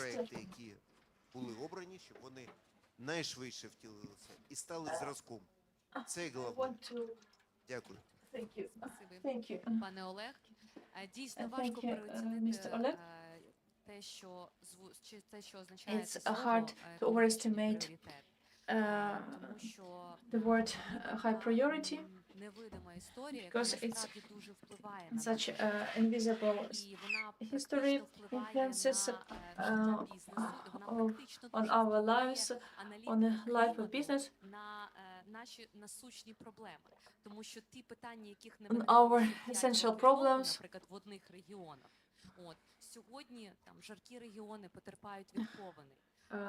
Ті регіони, які були Hot западом regions для землеупорядкування, вони перетворюються, наприклад, або на suffer пустелі, from або floods. затоплюються. І це Agricultural lands сьогодні це наше are flooded щоденне or життя, тому що ми become відштовхуємося від deserts. того, де ми працюємо, як ми живемо. І And ці it's всі important how we параметри live, на державному where we рівні, ці live, всі параметри all parameters передбачення for факторів previewing of factors екологічних, of вони є ecological дуже factors важливими, are і very на них important. потрібно звертати And увагу, we і should потрібно міським громадам долучати експертів, які можуть проводити таку аналітику і надавати таку attract our аналітику attention. громаді. And Тому що we should сьогодні в період відновлення ми говоримо про analytics and provide стратегічні community with such галузі analytics. громаді. Про те, що це дуже важливо, щоб кожна громада обрала свій Every майбутній вектор напрямку, щоб це був один, community два, should три вектори, choose які є its ключовий own vector економічний магніт. of Але знову ж таки, якщо development. клімат так сильно впливає на наше життя, чи може, Climate чи influences гарантовано, so що той on вектор, our який life? обирає громада, буде Is it через 5 possible that років актуально, a vector враховуючи нові of development екологічні of чинники? community Тому, is щоб still ще actual in 5 years, більше розглянути цю тему і розглянути take її, into account the скажімо, changement швидше of в контексті situation. локального господарювання. Я надаю When слово speaking пані about local Ольгі Цютіковій для того, щоб вона познайомила management, нас з проблематикою того, як would вирішувати like локальні Olga Sutikova, локальні теми expert from renovation of environment. She would meet us with restoring of environment in communities that suffered on the way to European integration. We are very proud that we could organize such a humble support of this project of hackathon. It's a drop in the sea, but I hope that we'll have more such projects because we need such renovation. The presentation is mostly for students, developers, which who are going to rebuild our country. But I hope that everyone will find something interesting for them. I want to tell about how monitoring and restoring of environment will lead us.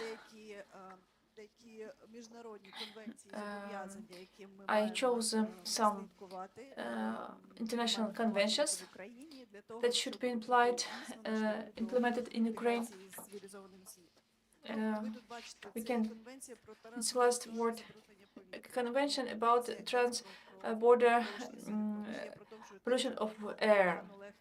Then convention about climate change from UN.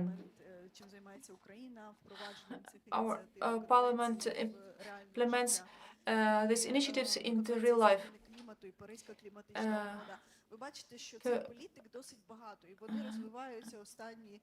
Kyoto Protocol for 40 years, we understand that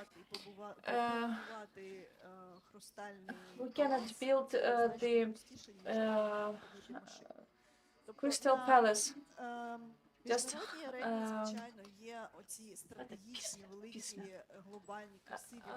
we can foundation can provide us with beautiful visions, but we have to take into account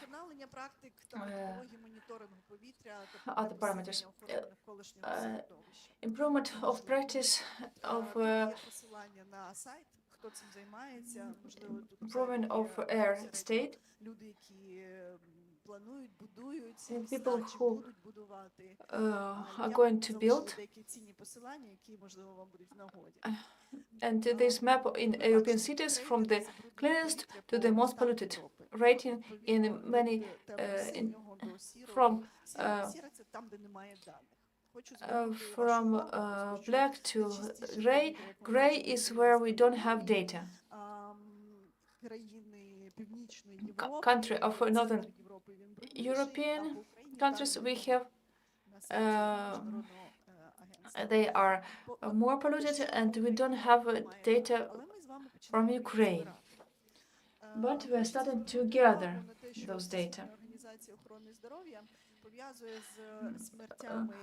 Healthcare Organization World connects 7 million deaths in the world is connected with pollution of air, according to World Healthcare Organization. More developed countries struggle with it, and city building, planning of infrastructure, and the rating of cities with clean air is also. It's heart disease, lung disease. It's for Ukraine. Ukraine goes to civilization, and we have very good, good site, Mr. Air. These indexes are have also pretensions because sensors are not of the latest issue, but very often I hear from my colleagues, my friends, they use this site to evaluate the place where they should build, where they should live, and I invite other partners, potential investors, also to see, to look at the site and decide where to build their facilities. What are we doing as a program? We buy equipment for monitoring. We put it, this equipment for monitoring system, we put it in different cities. We hope that the war will have ended by the moment of mounting the equipment, but it wasn't so. We hope that our building companies and administration of cities will be able to build and take administrative just what local administration, developer companies, architects, builders of cities should do to improve quality of air in housing blocks. I want you to think about it. Perfection of practices and methodologies of monitoring of river pools to boost security, protection of nature services. Here you have rating, but for Europe, we quality, but we don't have data for Ukraine. One of the biggest problems is concentration of nitrates and phosphates in the river. And following slides would be about it and about the provision of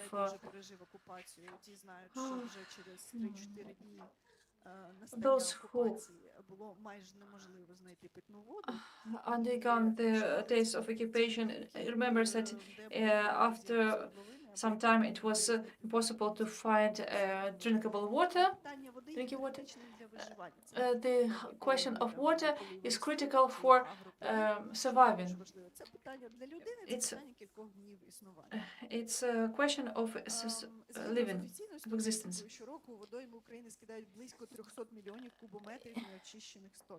So, according to official statistics,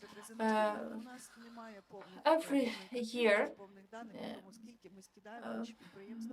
there are about 300 million cubic meters of sewage that are thrown into water resources of Ukraine. And picture of what is going on with our rivers. The first picture is a big multiplication of seeds in Kiev. Then death of fish and ducks. According to the data of European Agency of Protection of Environment, in Austria we have the cleanest water to bathe in Europe. Almost 98% of it's all for basin, where people regularly have bath, got the evaluation excellent. So all people would like to have access to such recreation sites. What is tendency in big cities, in Kiev, for example? People come here, they rent a flat, they want to have access to ecological space, but it's a different cost, different level of life. Now here are notes on planning of cities. These are measures to adapt water resources. We have to preserve water right now. We had to do it 20 years ago, but now we have to be very attentive to it. Our program, we render the equipment of water monitoring.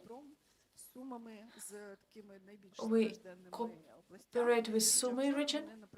Yesterday, Transcarpathian region also talked about their problems. They have floods. We create a platform for local usage.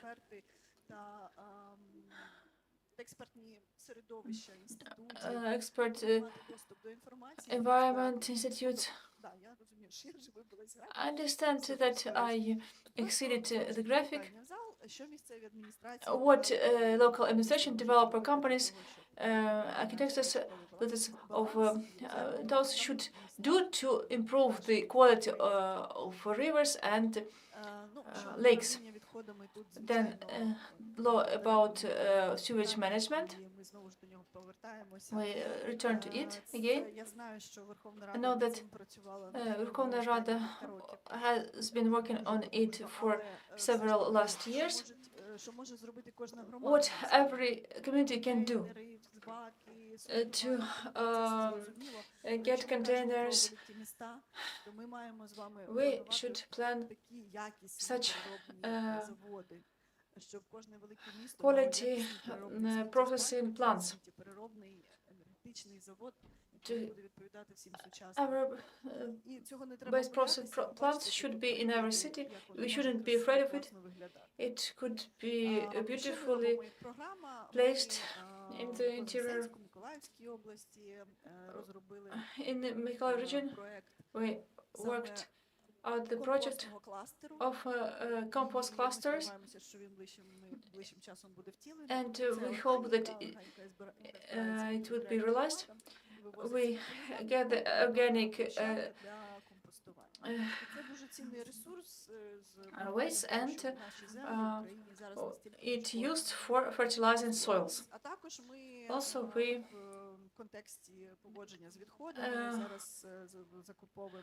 buy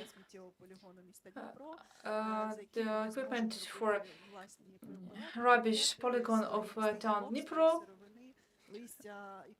from rubbish from leaves, we can create some pellets, for example. And restoration of ruined lands and nature territories, how architects should be take part in renovation of our land. They work with concrete and glass. It's the picture from our pre-last expedition to Mykolaiv. So it's a part of soil that was damaged by the war of soils, and it was very much polluted. There were very complex organic molecules. We have the disaster that we had before war and after war. It was what we can do. It's a very cool project. It's memorial forests. New approach to create memorial forests. It's ecological alternative to traditional burying. We need to save our forests. I think for this future, I think about the future during the future years. Think now about the future. We can do a lot. Address to executives, and you will be remembered for many years. Thank you. Further for this block, and I will pass the next block that involves involvement of public. We stay in this project of Kazakhstan. They were created and organized on their resources. They were discussed by public sector and experts from public sector join it, and they provide their opinions about it, about different parameters. Which parameters youth. Greetings, dear colleagues. I'm very glad to see local authorities, because what we're going to talk about, it's about youth initiatives. What is youth? Young people, a special category of people, because they have the initiative, and not only politics should take part. Not every community can work in it, and interests of youth are different from other layers, and we have to work with youth in different way. Why it's extremely important? Involving of youth in taking decision, decision-making process, and development of. So it's a strategic development of community, because if you follow the young person at all stages of her development, you can sense that this young people person will invite other young people, and it will contribute to development of community. To make to take easy decisions. Future youth is present and the future. Youth have fresh ideas and its vision.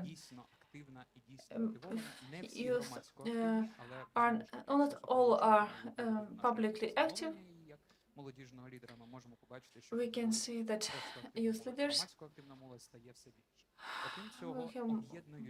and uniting through different initiatives and public organizations, youth can bring different initiatives. We should involve youth to these projects. If we don't have such communication, because of those reasons, we have to realize the activities. If youth understand that it is heard, that this issue needs reacted, it would finish in boosting the level of cooperation, and it will have a possibility to stay here. What else is important to say? Please, next slide. I want to talk that existence of possible involvement to decision-making process should be done in many different activities that you can see at the screen. If we take youth councils, there are more than 500, and 95 were made at local level. When we speak about involvement of youth, we should be aware that youth should be free, and it should have stable feedback from you as the local authorities.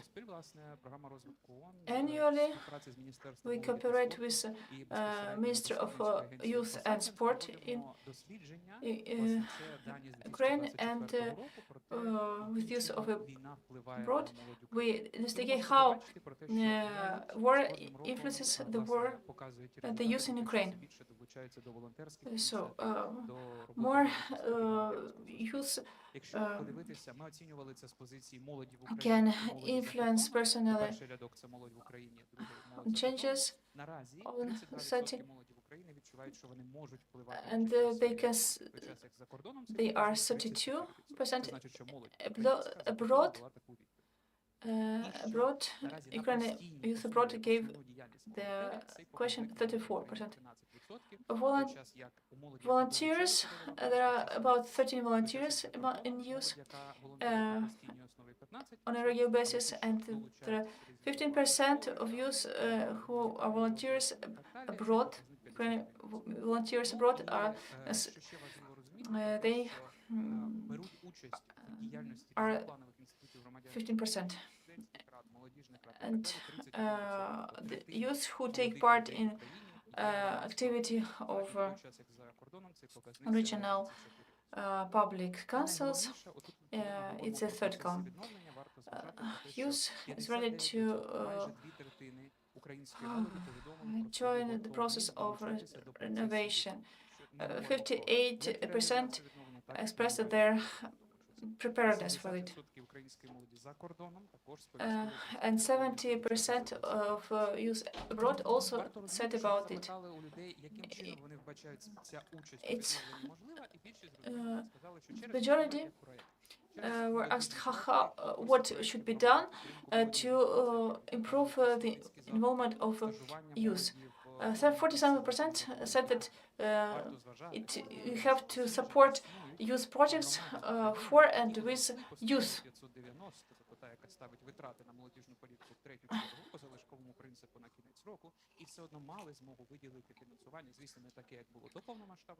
And still have financement from local authorities.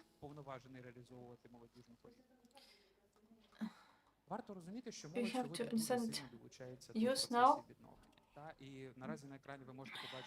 joins the initiatives.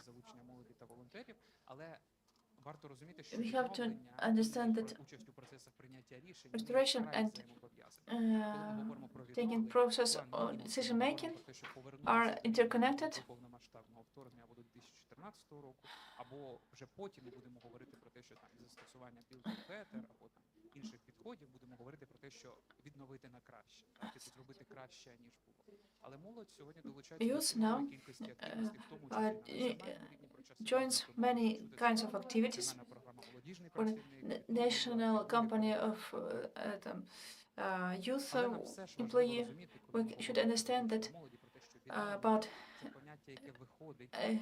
restoration is a concept that is much wider than physical restoration and recovery plans. Reconstruction, rebuild, the youth take a part in physical rebuild, but plan of restoration and physical restoration should include the return of young people from abroad, dialogue with local authorities, work with mental health. It's a very wide quantity of activity. And there should be propositions that should be given for youth. That's why it's very important to be considered. Why to develop for youth for this project? Youth politics is developing, and it includes needs of youth, and young people would stay in community, and they would understand better their commitment to community. Everything should be done in cooperation. Thank you very much. Passing to another expert, I would like to give such a little remark that the centralization is forming of effective local authorities. Суб'єктна громада – це суб'єкт і кожен її житель, тобто долученість думки до того, що ти цінний і що there is a understanding that you are valuable and your idea of your vision of the future, there is a place for your vision, and the local administration is open to hear that. And so it's when I work with the public authorities, the younger people, they just need no objections and you just don't need to stop them, and they can go on their own. But those who are a bit older, more instruments are needed in order to. So I want to give the floor to our expert and hear more details. Greetings. I treat every one of you as our colleagues, and during my life I was a part of almost every possible sphere, and I understand, and I was a part of this hackathon that was before this event, so greetings once again, colleagues. I have a very easy, but at the same time very difficult task of speaking about openness and transparency after all speakers, because almost every one of them, at least my panel, everyone was mentioning that in every process and every mechanism, especially that about rebuilding and reconstruction, in one or another way, a process of transparency should be implemented or some accountability. And at the same time, Zarana is asking to talk more about instruments, and I think a lot has been already said today, and maybe I don't have anything new to share. What I can mention new and what's current now, it's more on legislation side. So what it is, publicity in the activities of the municipal administration. When there was a first project in Lugano, there was a concept of build back better. This was what my colleague mentioned.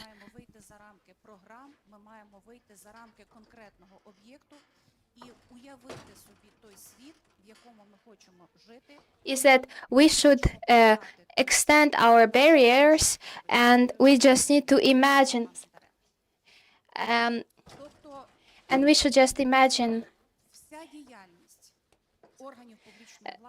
So all activities of public authorities and all activities of every people on any position in the administration, there are three equally important parts. First is transparency, then it's openness of the activities, and the third is accountability. So the third one, so that we have the same understanding. Let's talk about this.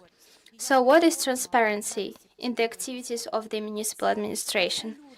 It's sharing of maximum of information, first of all, about the plans of your work and activity, about how everything is going right now as a result of your activities, and sharing information about the results of the actions.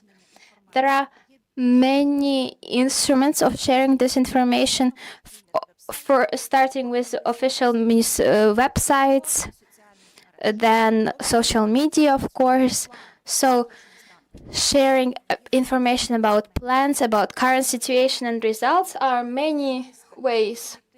But unfortunately, there is a list of objective and subjective points that limit this right to share all the information. But at the same time, most of the information can be shared, including information about those items that are planned to be restored as Build Back Better. The second point is openness, and we can, and this can be treated as the maximum inclusivity of all layers and of society into the processes. And here I want everyone to be attentive. Not only about realizing local policies, but starting from the idea when the local policy of rebuilding is being formed.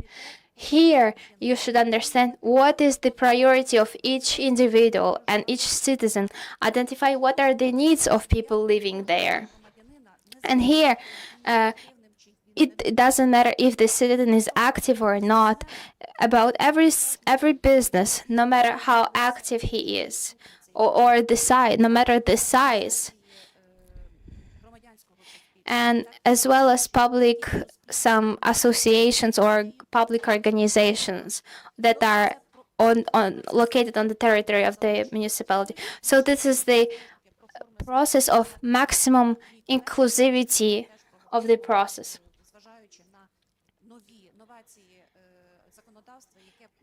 And I will also tell a bit more about new legislation that is being implemented now. After the war. And the third one is and here we speak not only about formal reports that is written in the legislation. And usually, the head of the municipality can share information about program of the economical and social development and budget.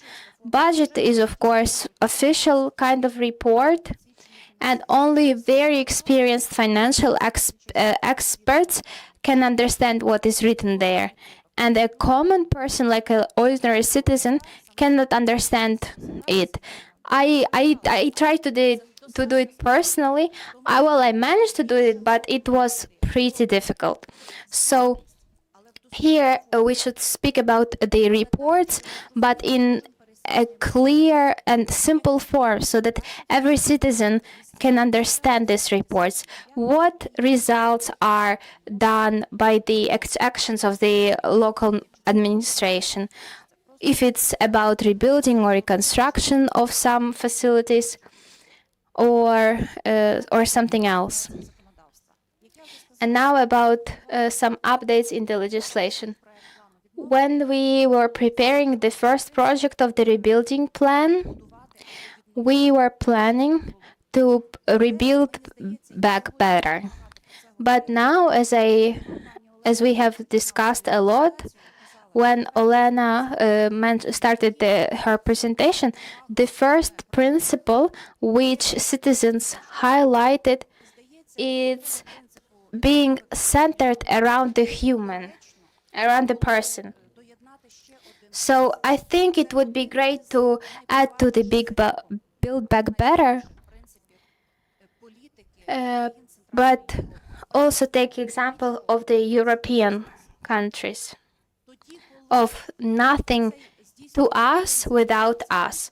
So when this principle is taken into account of being centered around a human or a person, when all actions are planned and strategies are planned based on individual needs of the citizens, when we talk to the business and understand what they need, already only then it can be called a human-centric. So I would propose to add to the principle of Build Back Better also being a human-centric. And I understand that legislation branch of the government is working hard to create new legislation so that we have this form of the rebuilding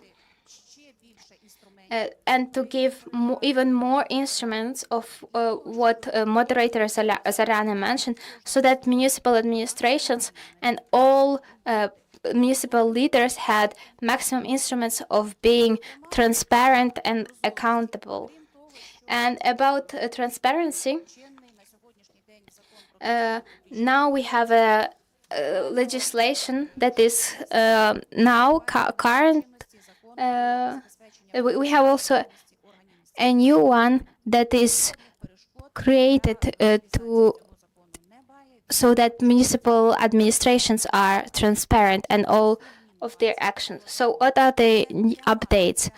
It's direct broadcasting of the work, no matter the form of their gatherings, and sharing public information in the form of open data. And now, by doing this, we make sure that we have transparency on the local level. And if we talk about mechanism of being of openness and including public sector and businesses into the local actions, there is a new law signed in October by the President on public consultations. So we will have now electronic consultations and direct consultations, and we'll also be able to have direct conferences of the citizens and some public discussions with the accent on discussing program documents and objects that are subject to being rebuilt. And as well, part of this is public control, that active citizens can provide analysis and evaluation of the actions of the public authorities and provide their comments or their comments on the actions. And also, according to this law, there is a possibility of delegation of specific rights to active citizens or citizens associations, businesses, or some international institutions or organizations. So this is the principle of involving and using common work and common responsibility as results of such strategies. And it's clear that such common work and common responsibility will increase the shared responsibility. And it was mentioned early in the cluster panel that trust in a cluster is very important, and the same is in the municipalities. And maybe trust is the most important, because after trust there is a common actions, and after common actions comes resilience. And this was especially important in the first days of Russian invasion. And speaking about involvement, of course, a dream platform is very useful. And before today's panel, we entered the dream platform. We have now more than 8,000 items registered, more than 500 billions UA hryvnias. And I'm not sure that every citizen of the municipalities knows about these items. So now we have the maximum task of involving the citizens as much as possible. How to involve them? It's a question. But usually citizens are becoming active when they can discuss those objects when these objects are their priorities. So in order to understand how the priority of the objects of being rebuilt or financed from budgeted money or not budget money, first of all, it should be identified what are priorities for local people and build this priority. And then involvement into this will be done easier. And also, in addition to the dream, we'll have EIDEA, which will provide even broader instruments. This is the possibility of sharing ideas of the projects and voting for the priorities of different objects. And this is a possibility for citizens to evaluate what form of the rebuilding they support and so on. And also this platform, which will be part of the DREAM platform, it allows of broader participation of public.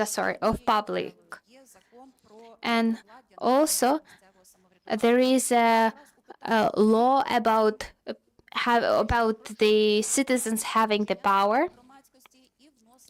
And here there are more European practices implemented of integrating the municipality into local politics. And I also mentioned that accountability is about public reports and official reports. And so this law has finally provided details about forms of the reports and the process of the reports, of local municipality, head of the municipality, and deputies. So the head of the municipality will report not less than two times per year, and a deputy not less than one time per year. And in addition to the official written report, both heads and deputies, there should be an open gathering where every citizen, business person will be able to ask questions, will make his or her comments to the report, or provide some constructive feedback. And additionally, in the questions of reports, there is a governmentally regulated inclusion of the young people, and especially with this law allows to attract people from 14 years old into the processes of municipalities.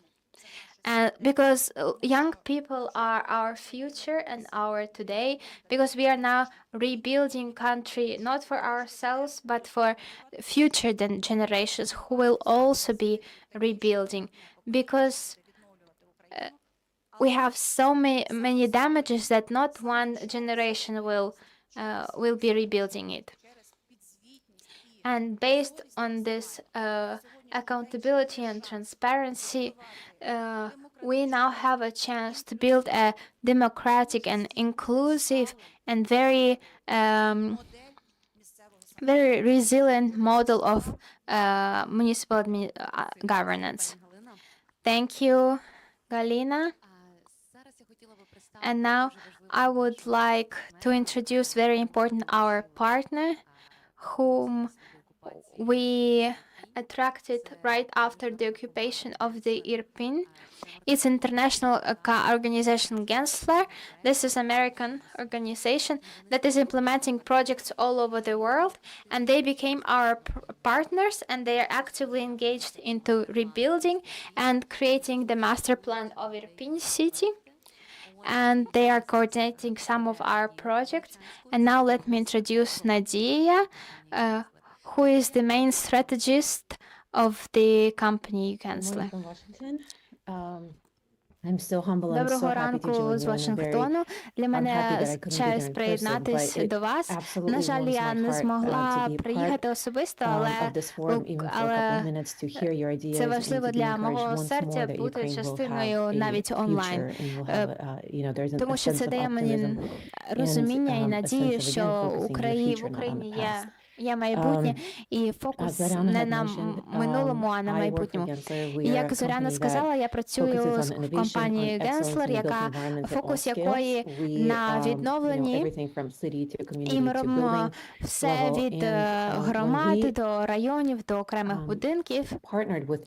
І ми запартнерилися з Ірпенем для відновлення цього міста.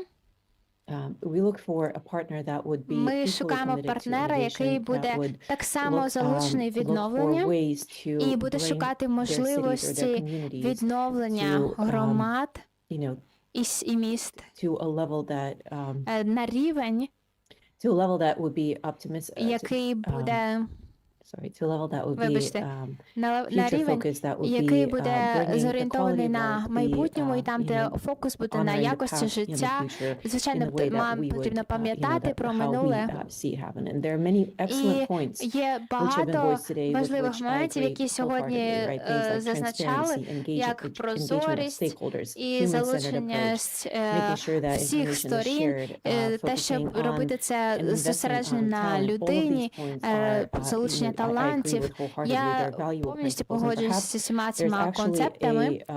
І є також можливість задокументувати ці драйвери, ці принципи відновлення і поширювати